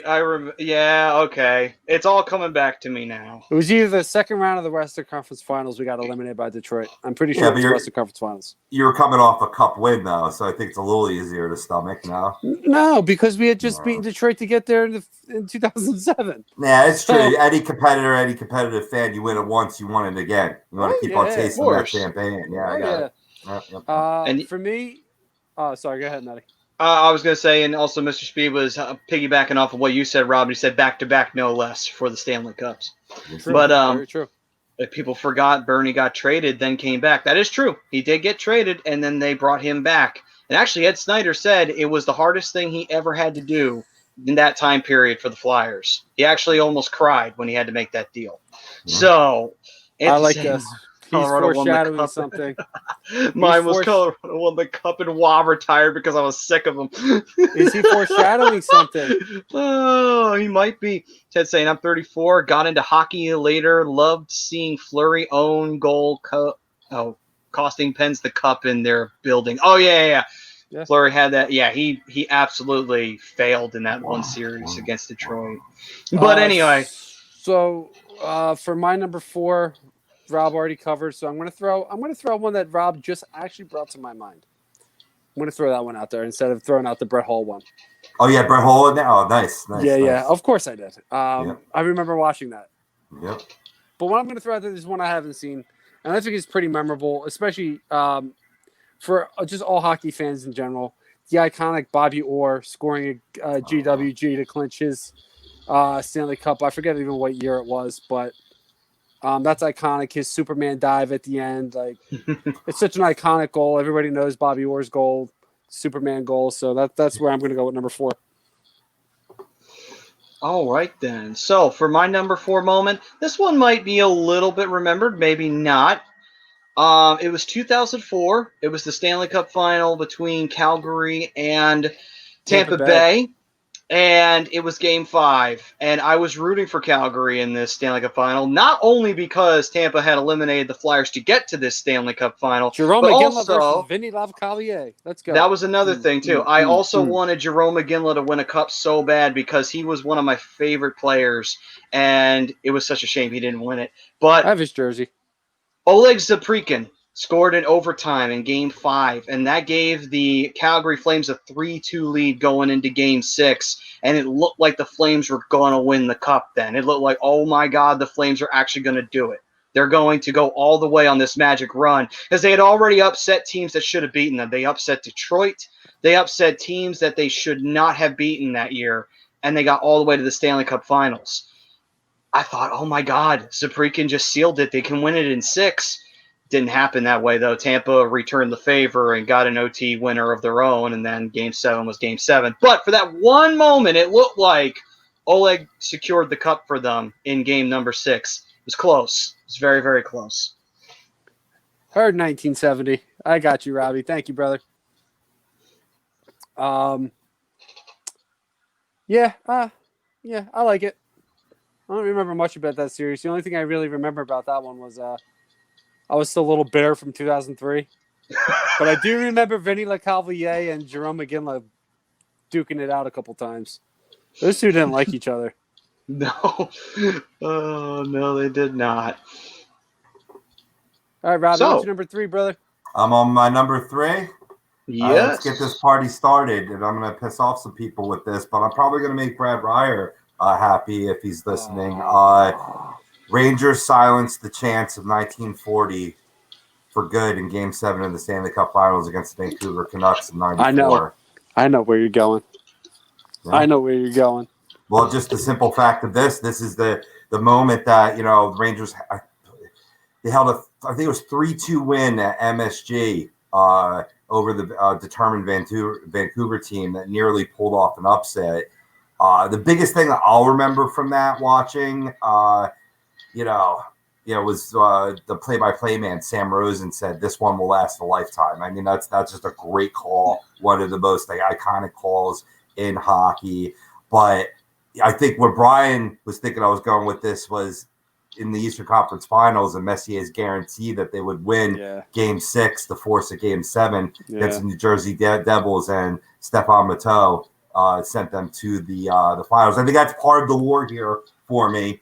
As much as I hated seeing it as a Flyers fan, I equally loved seeing it as a hockey fan. How could you not? Yeah, what they call it, the call heard around the world or something like that. Yep. I remember the headline in the New York Daily News. But yeah, that's exactly where I thought you were going with that. But yeah, the Sam Rosen call was great. Yeah. I will say this. I may not be a fan of the Rangers, but I've always actually liked Sam Rosen as a play-by-play man. I think he's a very, very good commentator for hockey. But we have a few comments here before we move forward. We've got Mr. Speed, Clint Malerchuk getting his neck sliced, and Skaden almost died. Yep, that was a scary, terrifying moment. And thank God he lived to tell the tale of that one. But what's funny is, and not a lot of people know this little tidbit, unless you've seen his special where he talks about it.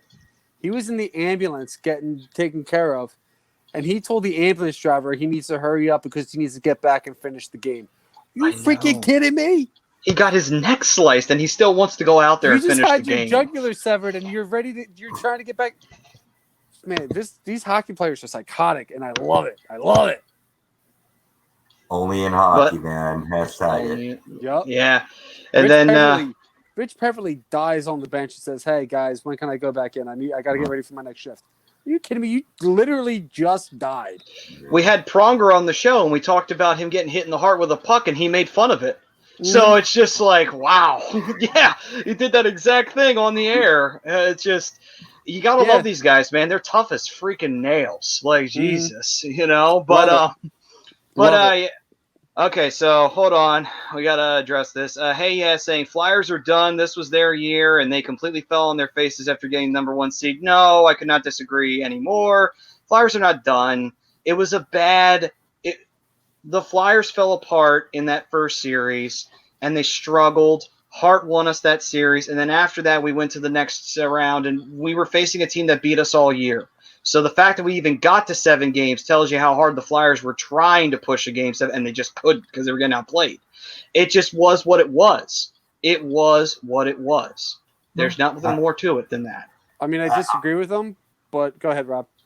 I'm just saying it's just getting started, man. This was the tell, and I get it. The number 1 seed, made a lot of people in Philadelphia puff their chest out and expect this team to go on a run. And I'm not about to say that I didn't fall prey to it a little bit myself, but going into the playoffs before the pandemic, our realistic expectation for this team was to win a series. Get back in the playoffs since the first time since 2012 and win a series. As long as you do that, that's a win for this organization as the young players come and infiltrate this roster and beyond. And there's more coming too. Carter Hart's first playoffs had 2 shutouts during this. If you could say the Flyers are done, I don't know if you're watching the same game I am, but I respect your opinion. Rob, you just pretty much took everything I was going to say, so I'll move on to my number 3, unless we got more comments. Yeah, and then we got a few. Mr. Speed saying Vancouver got screwed. And then, hey, 432, he said hashtag 1975. Joseph Horakovsky saying, meanwhile, LeBron needed a wheelchair because he had heat cramps. Good one. Like that one. I like it. Would Jordan have needed a wheelchair and heat cramps? Probably not. Mr. Jordan had food poisoning and he still played. Like, stop it. Yeah, that's my contribution to the Jordan versus LeBron argument. Didn't Jimmy Butler break his foot or something? Well, Berto, what happened with Jimmy Butler the other night? He broke his foot or something like that, and he still finished the game. Yeah, you know why? Because he's not a vagina. Because he's a man. That is funny. I'm all that's man. Hear me roar. Let's see here. Then Mr. Speed saying hockey players are all about that win, eh? yeah, to say the least. Yeah. Ted saying, did we trade Provy and Carter, all our good players, for late round picks? What did I miss? We're done.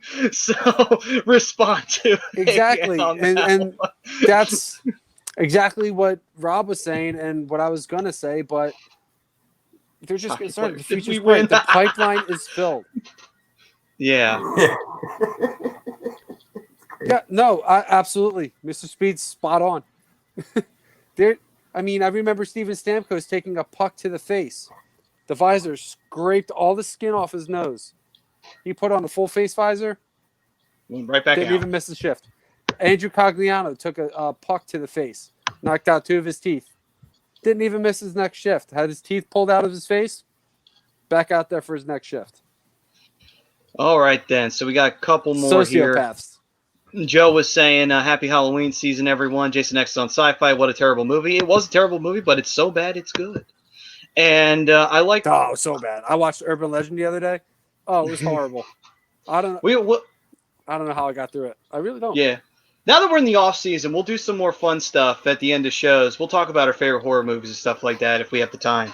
But Joe was saying a Roenick puck to the face, yes, and he came right back out, and I believe he scored the game winner too. And see, Anthony saying my 3 is Buffalo went to the finals with Patty LaFontaine, Hasek, McGillney, Briere, and got smashed and crushed. Yeah. Yeah, I remember that one. Yeah, that's an example of choking for the Sabres. To your point earlier, Maddie, that certainly puts them back up there for sure. Yeah, all right, so we'll jump into my number 3 here real quick, and I know I'm kind of going to steal a couple. I'm probably stealing both of your thunder. I know I'm stealing Robbie's. My number 3 moment was in 2001 when the great Ray Bourque, and I was watching a video of this earlier, and it gave me chills as I was typing it. Ray Bourque finally raising the cup. Joe Sakic doing the absolute right thing, taking the cup from Gary Bettman and giving it right to Ray Bourque. Absolutely. The man just absolutely deserved the cup. He was, in my opinion, one of the top 3 defensemen of all time. It was such a classy move by Captain Joe Sakic, and it gives me chills to this day. And it was the best way for him to retire. 22 seasons, gets it on the last season of his career. Great for Ray Bourque, and I love the moment. Here's the funny thing: some people forget, but Bork was actually on the Avalanche the year previous, and they got eliminated in the semis. And a lot of people thought, okay, that's it. That was Bork's last chance. Bork decided to stay on one more year, and that happened to be that year, and they won in 2001. So there you go.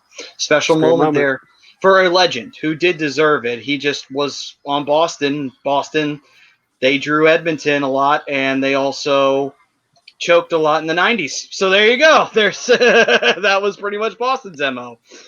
Yeah. But no, it was a great moment for like you said, you worded it perfectly. It was actually I'm gonna word it a little bit different, a little bit better than you. Sure, go right ahead. It was a legendary moment for a legendary player. Okay. I'll give you that one. And let's see here. Oh, and by the way, Ted, Carolina beat the Edmonton Oilers to win their Stanley Cup. Okay. Moving forward, let's see. For those who are actually interested in this football game, the Broncos wound up winning, to nobody's surprise. What was the so let's see here. So, I think it was like 39 to 28. Oh, it was 37 28. Yeah. I said this game was either going to be a shootout or it was going to be 12-7. Well, Darnold got sacked 6 times, so. Oof. All right, So let's see here. So we all had Bork at 3. Rob, did you have Borky at 3? No, I have him later. My third was the Rangers breaking the curse of 1940. Okay, then. So me and Bri had the same one. So let me see here. On to number 2, then. So, Robbie, what you got at 2? My number 2, here's where we start getting a little obscure, but older folks like me will know this. And my number 2 is the greatest Stanley Cup Finals goal of all time. The GOAT. No question. Oh, you guys don't know what it was? Any guesses? I know what it was, but I don't want to give away my number 2. Oh, it's also your number 2 as well? Well, for the fam out there, I'll just go ahead into it. In Game 1 of the 1992 Stanley Cup Finals against the Blackhawks, Jaromir Jagr faked out. He had to fake out like 3 to 4 defenders and laced a backhand shot past Eddie the Eagle. The Pens were down 4-1 at the time, and the sick goal just sparked the bench. It sparked this epic comeback, which led Pittsburgh to a victory and a sweep for their second consecutive cup. Now, here's the notable thing.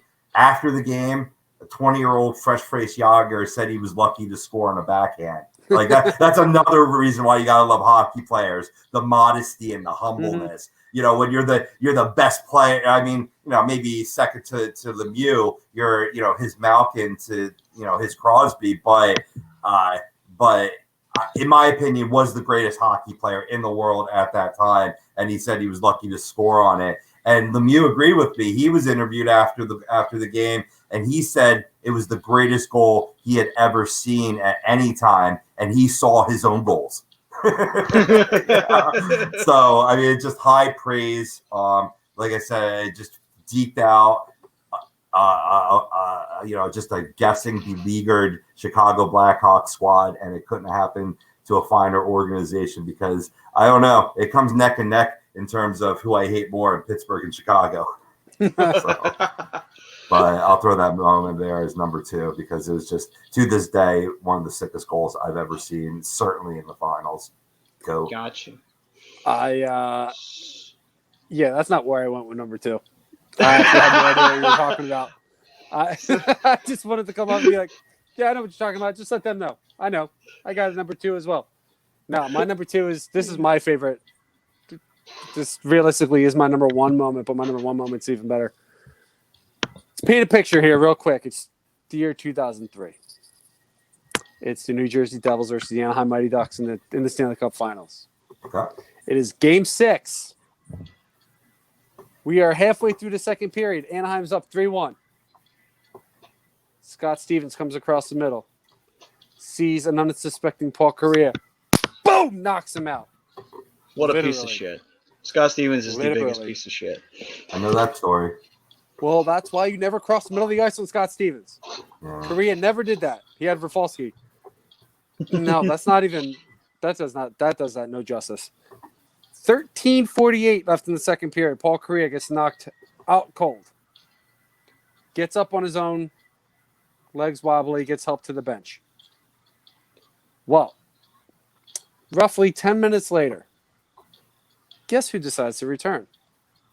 Paul Kariya comes back from the tunnel, pats his teammates on the back, gets out there for his next shift, and what's he do?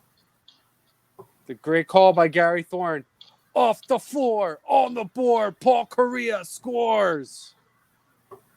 One of the greatest goals I've ever seen. Well, definitely the greatest goal of Anaheim history. Paul Kariya blasts a laser past Marty Brodeur. Gives Anaheim a 4-1 lead going into the third period.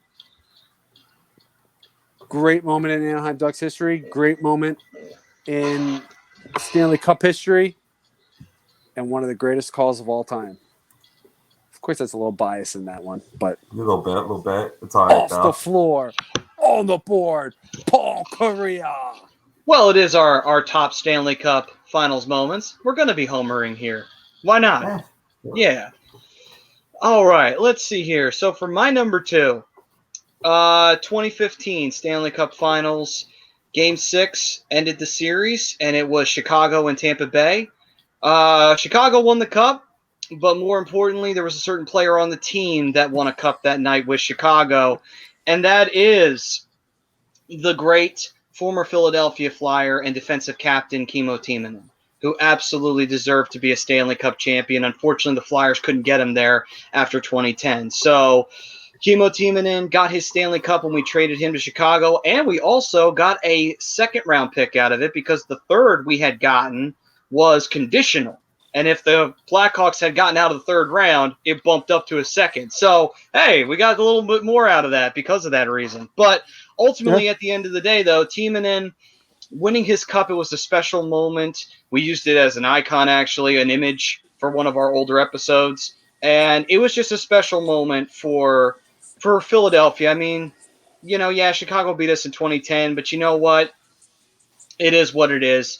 I was happy that Timonen, though, was able to get the Stanley Cup at the end of the day before he retired. It was our version of Ray Bork, watching Timonen get to race the Stanley Cup. Is it as big as that? No, absolutely not. But it's special to us. It is absolutely – Matt, don't you dare bring that horrible moment up.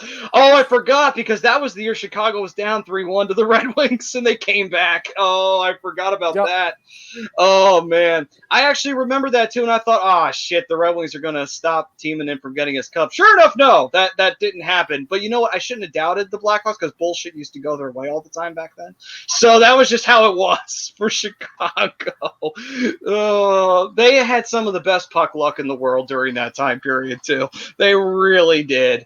But yeah, a special moment for me personally, watching him get to raise that cup. And Joe brings up a great one. Watching Gagne raise it was pretty nice too. Yeah. And Gagne was my favorite post-Legion of Doom player. And Gagne was my favorite as well. And I was debating whether it be Timonen or Gagne here. And I almost feel like if I could put him as tie him, it would be right here, because it was special to see Gagne win the cup, with the Kings, because he deserved it too for all the years he contributed to the Flyers. But he was the last 40-goal scorer the Flyers had too. Yeah, crazy, right? It's crazy it was that long ago. Kind of sad too. But anyway, real quick before we jump back to Robbie here for our number ones, fun little tidbit about the Kariya goal. He doesn't, to this day, remember what happened 3 days. He doesn't remember much before they hit. He doesn't remember 3 days after it hit. He doesn't remember scoring that goal. Fun little tidbit. That's the damage that Scott Stevens did to guys. Yeah. And he's long since retired. Way too early, in my opinion. But, post-concussion syndrome. It's a bitch. Unfortunately. It's a Hall of Famer, though. But, hey, you know what? It's a good thing he did, because he may have died if he took another big hit to the head like that, So it's kind of a good thing, I mean, he's been taking big hits. He's a little guy. So, he's not much bigger than I am. It's true. But he was one hell of a goal scorer, though. Absolutely one hell of a goal scorer. Love Kariya. My favorite player all time. Okay, so let's see here. Robbie, what do you have in your all-time ultimate favorite Stanley Cup Finals moment? Well, first, before I get into it, thank you, Maddie, for bringing up that moment, because that's a moment that I really should have put on my list for Kimmo. It was great to see. And certainly Joe with Gagne as well. Both, seeing an ex-Flyer win the cup isn't as sweet as if he were wearing the orange and black, but it's close second. My number one moment was certainly something that Brian talked about, and that's Ray Bourque finally reaching the precipice of hockey and hoisting Lord Stanley's Cup. I think I have to have that as my top moment. But in particular, I'm going to focus on in Game 3 of that series, long before the cup was raised.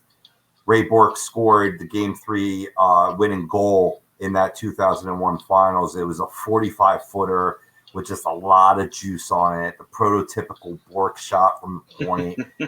He was pumped up in the celebration like he was 20 years younger, and certainly carrying that cup. There was no gray in that beard on that night, even though you saw the gray. The juice was back in the legs. Throughout that whole series, he was determined coming back. That it was great, astute of Maddie to point that out, that we thought Ray Bourque's last chance was done the year prior, and he comes back for one more, and he made it count. He was 40 at the time. To Brian's point, he had to wait 22 seasons and specifically 1,826 games to finally win hockey's ultimate prize. No other player who's won the Stanley Cup has had to wait longer. Wow. So I think that's why it's got to be my. That's why I bumped it up to number one. Well, what's awesome about that also is, and I wanted to bring this up earlier, and I'm glad we brought Ray Bourque back up, was when Joe Sakic gave him the cup, he told him to skate with it. He was getting ready to pass it off to somebody. He said, no, take a couple laps. Yeah. Ray Bourque couldn't even get halfway around his first lap without having to stop because he got tears in his eyes. He couldn't see. And you know what? Gary Thorne, what did he say? I think Gary Thorne was like, yeah, I don't know how he's going to be able to skate around with 35 pounds over his head. He can't see with all his tears in his eyes. Yeah. So, it's a great moment. I loved Ray Bourque. I hated playing against him, but I loved him. Awesome moment. It's still to this day. But I mean, when all the trophies, I'm sorry, go on to it. No, you go. Just to cap it off, of all the professional sports trophies, yes, they all have tear-jerking moments. I think of Michael Jordan winning the NBA championship after his father passed away and crying and hugging that trophy. Just saw that again in The Last Dance. It's a good trip down memory lane that earlier in the year. You see it in baseball. You see it. Football is more of like jacked, not so much as emotional, but maybe you've had some emotional moments. The biggest emotional moments come from raising the Stanley Cup because of the duration and the intestinal fortitude it takes to win that tournament and the history behind it too. The history behind the cup is legendary, obviously. The greatest trophy in all of sports. Absolutely.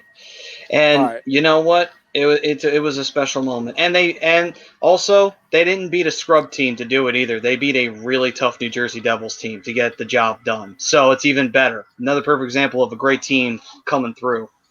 Yes. Number one. Give a dig to the Devils.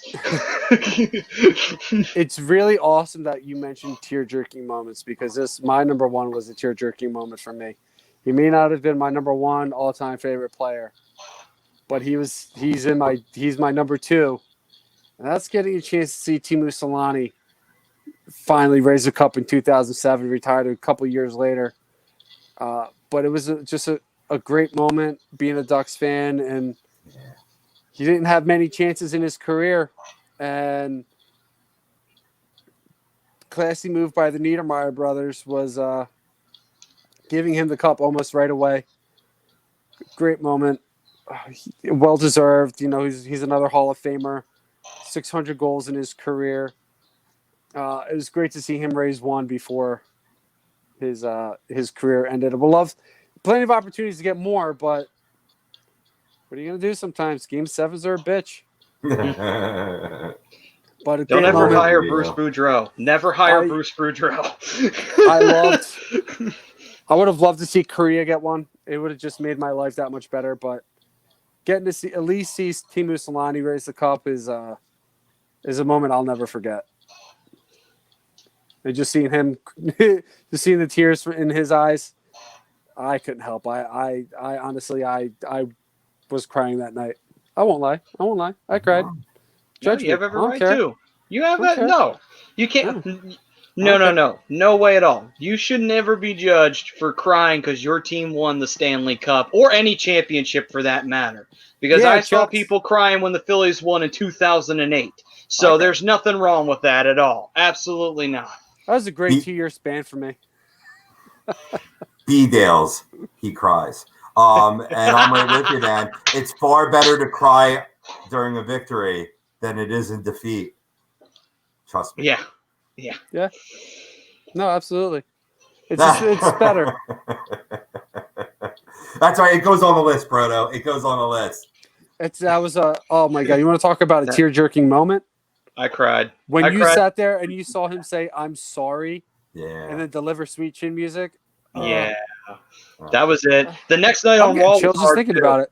It was hard the next night on Raw because then you saw the celebration and Flair's tearing up. I'm like, oh my god, this is not good. This is not good. And I have to go to school tomorrow. I'm not happy with this. I don't want to go to bed crying. Anyway, I'm pretty sure you were in school. Me and Rob were definitely graduated by then. But yeah. Now, if Brodo included a moment with Chris Jericho, that would be a little closer to hockey, considering his dad played for the New York Rangers. So that's right. He did. True. That's my fault, Rob. That I missed it. Damn. No, you gave a better moment, though. I mean, that's one of the way best better moments in moment. wrestling. That's great. I didn't get the damn email. Damn. Oh, okay. Anyway, Well, listen, I'm glad my name is still He Paints Pictures because I thought I painted a pretty good picture. commercials. Oh my god, that's Depends on the great. commercial. I might be with you. Sometimes I cry out of laughter, man. That Subway commercial with the WAP boys, where one of the brothers goes, "You're here every day." Exactly. I cry. It's so funny, man. There's one commercial. I forget what it was, and it's really gonna bug me. Had me hysterical today. Oh, that's gone. Oh, maybe not. I forget what it was. Oh my god, I was dying. Listen. I mean, I'll admit this. I cried for 60 days straight. You know why? Well, because the Phillies played every day. That's why. I knew exactly where he was going as soon as he said 60. Feel your pain on a different level. Yeah, that's funny. All right, Maddie, so, you're number one. Let's see here. Number one for me. It is not a cup lifting moment, but it was a moment that I will always remember. 2010, it's Game 4. Patrick Kane scores the game winner, Game 6. Fuck you. I almost put that on the list. I'm sure you did. Yeah, thank you, Brodo. Thank you. Rude. Think you could thank Brodo for that one. But anyway, so you just made the list. It was Game 4. Claude Giroux scored and tied the series up. At that moment right there, shame. Double shame. I mean, when Claude Giroux scored, go on, Mr. Speed. That was such a special moment because when Giroux scored, it was a moment of thinking like, oh my God, maybe we'll do it. Maybe we'll pull it off. Maybe we'll shock the world and win a cup we're not supposed to win. Maybe we'll be one of those teams. Maybe. There have been those teams in the history books. Unfortunately, it didn't happen. But for that one moment, for that one game, it looked like it was possible. It looked like it could happen. Because if you win Game 5 in Chicago and you come back to Philly for Game 6, it's a different series altogether. Unfortunately, we couldn't win Game 5 in Chicago. We tried to tie the series up in Game 6, and we lost. It was just the end of it. But, again, go back to that one night. That one night when Giroux scored, it was a massive moment. It's the biggest moment besides Boucher making that stop in the shootout in 2010 and Game 7 against Boston. Those are the three biggest moments of that 2010 season. That was such a great moment. And yes, it is Giroux's greatest moment. If it goes down where he doesn't win a cup with the Flyers, that's his biggest contribution to Philadelphia in his career, besides his 100-point season. I mean, it's just it was an amazing moment. It really was. I'd put when he crushed Crosby and scored the goal too right up there. But I mean, this was on a Good higher point. level. It was in the finals. You know what I mean? Oh, that was So, great. Yeah, But was that's a the good opening candidate. minute, Robbie. Yeah, great candidate. That was what, the opening minute of the game too? yeah. Yes. A game the Crush Flyers them all had over to the have ice. too. They had to have. That's the G we need now. Have you found him? Where are you? I know. G! He disappeared. G! He disappeared. Oh, and I forgot one other thing in that 2010 season. It's the fourth one, Danny Carcillo scoring on Brodeur. Those are the 4 top moments of that 2010 season. But anyway. My favorite moment of the 2010 season was Kane scoring that overtime winner. Shut up, Rye. Why do Come you on, love you gotta Kane give so him much? No. Let me have this, Maddie, because I'm about to make him feel real bad right now. And I was Sure, going go to say right it ahead. anyway. Oh, no.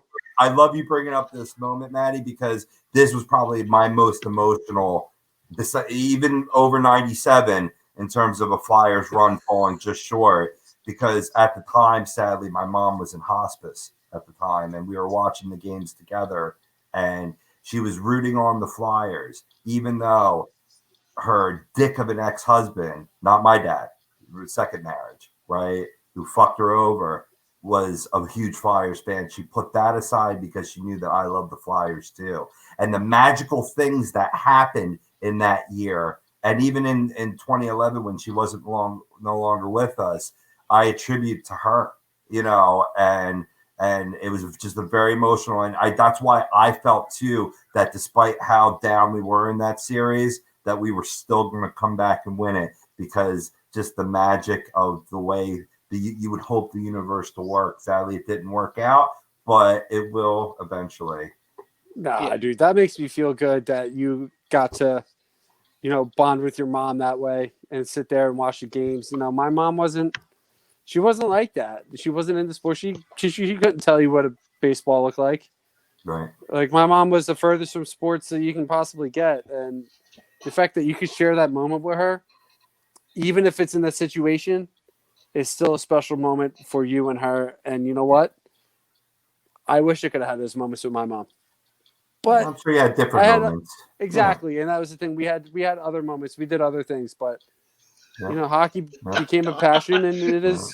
Well, to point out Rosen's line, that moment will last a lifetime for me, even though the Flyers didn't win.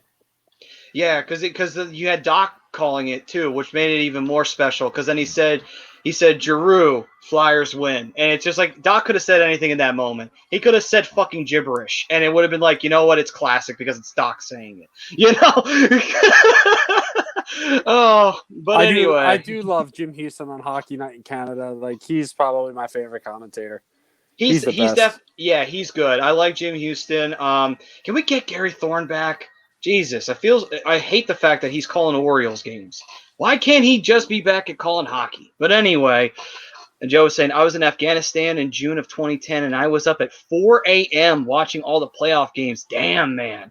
That's some dedication right there, man. But hey, man, we're happy you made it through all that, and we were happy you were there to watch that. I mean, even though it didn't end well for us. But hey, man, we're happy that you're back, And as always, thank you for what you've done and what you continue to do for us, Joe, for real. Absolutely. Especially in these crazy times.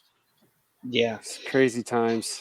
Now, Anthony's saying, I like Coatsy. Coatsy was funny. But I will say, Joe, he has a great comment here, and I think this is a great way to sum it all up. He said, 7th seed who made it to the playoffs in a shootout in Game 82 when the team was historically terrible at shootouts. And the Flyers came back against Boston 3-0 in a series and 3-0 in Game 7. And if the Flyers would have delivered that cup, it would have been the greatest storybook moment in NHL history. And it's hard to argue against that because this was a team that had every obstacle thrown in front of it, and it seemed like they couldn't be stopped. Shootouts, we did it. Against the Devils, who historically have been good against us, we beat them. Boston had us down 3-0. We came back on them. We smoked the Canadiens. And it looked like no matter what Chicago threw at us, we were just throwing it right back to them. It just seemed like it was going to happen, Usually on that cup run, you slay the beasts of playoffs past, and we did that, especially in the Devils. And that's why it felt like it was just kismet. It was in the cards. Nope. Yeah. But that's why it's going to make when the Flyers raise the cup that much more sweeter when it happens. Absolutely. If When? 2 years. 3 years.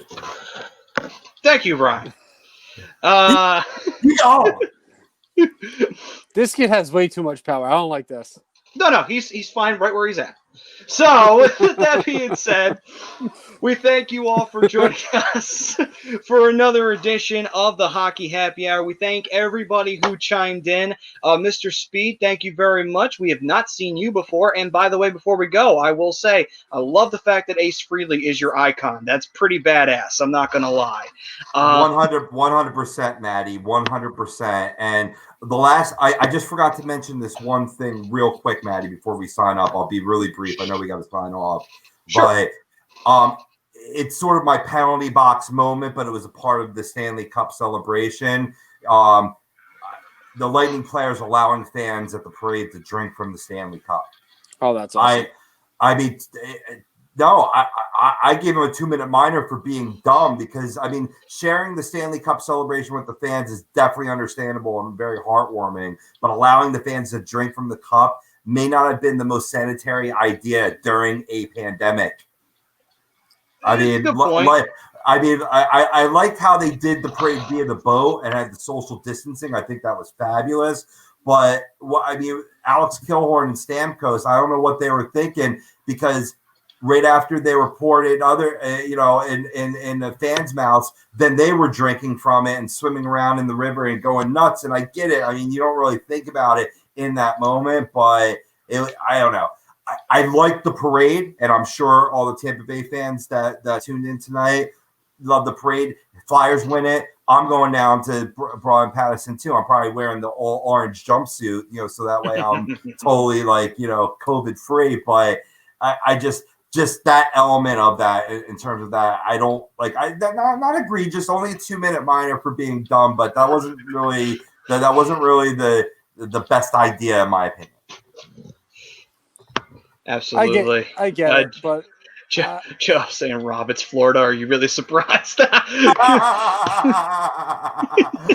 No. So, like I was saying before, thank you all for chiming in. Even you, hey, yeah, 432. I know we kind of toasted you a little bit, but you know what? Hey, thank you for commenting in. We appreciate that. Ted, of course, Joe, Don, Anthony, we love you guys. Prism was here. Thank you so much, as always. And for the Tampa Bay Lightning's fan that chimed in earlier, and I am trying to get his... here we are. James Medaski. Thank you very much for chiming in, man. Hopefully we will see you again. And once again, one last congratulations to you and your Tampa Bay Lightning for winning their first cup since 2004.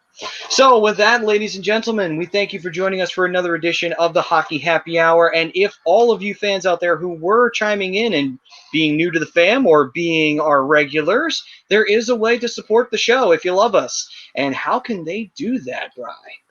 Just do what just popped up on the screen. Head over to phillydrinkers.com/A2D radio. We got all kinds of new stuff coming out. Oh, you ruined my fun, Mr. Brodo. For those of you who watched that blasphemy of a debate the other night, President Trump did say bad things happen in Philadelphia. Well, phillydrinkers.com is completely taking that little line and running with it, as they've created a bunch of different designs for t-shirts with the quote, bad things happen in Philadelphia. I know a bunch of people who have gotten it. I will be getting one as well. Head over to phillydrinkers.com. We also have our brand new fall line out. Hoodies, zip-up hoodies. We got socks, blankets coming out. We got a half-zip fleece pull-up, which is really nice with the HUD embroidered on the left side of the sweater. So we got all kinds of stuff, hats, t-shirts. You want to support an individual show? You want to just support us? Hacky Happy Hour t-shirts. You want to just support the station? We got plenty of HUD stuff. phillydrinkers.com/HUD radio is where you can get it. Absolutely. Got some badass stuff kicking out on over there in Philly Drinkers, so shout out to them. All right then. And we are also brought to you by not only Specialized Physical Therapy and Philly Drinkers, we are also brought to you by Ambuck Services. We're getting to that point where it's going to start getting colder out. Eventually we will get to winter time, and if we get snow, you're not going to be able to do this. So take advantage of the opportunity while you still can. Get your deck taken care of. Get the gutters cleaned. Get the bushes trimmed. So that way you just have to mow the lawn and take care of that simple task. At the end of the day, man, you get all that taken care of, and you have people over for a little late night cookout, maybe a little Halloween get together, and everybody looks at it, it's like, damn, man, nice backyard, nice front yard, awesome deck. Hell yeah, man. It's badass. Ambuck Services can do that for you guys. And you can give them a call at 856-879-5530, and they'll take care of all that for you guys. So thank you so very much, everybody, for chiming in. Whether you are new, regular, or didn't chime in at all, doesn't matter. We still thank you so very much for viewing the show and supporting the station. And we hope to see you guys next week right here on a2dradio.com. Let's just be saying cold. What's that? I'm in Florida. That was funny. But anyway, for all of us here, I'm Matt. That's Rob on over there, who hopefully you found gritty this week. He's kind of sitting at that little archway right up there, enjoying the view. And we got the Dark Wing, Mr. Brian Daly. Yep. And from the Director of Destruction and aka the Orchestrator of Chaos, Mr. Ryan Brodo, behind the scenes. We thank you. And we hope to see you guys next week right here on a2dradio.com. And we should be getting into our free agencies look, and then after that, we'll be diving into drafts, and of course, we'll be talking about eventually getting into our fantasy drafts that we had to pause due to the playoffs beginning. So we'll see you guys next week right here on a2dradio.com. Peace, everyone.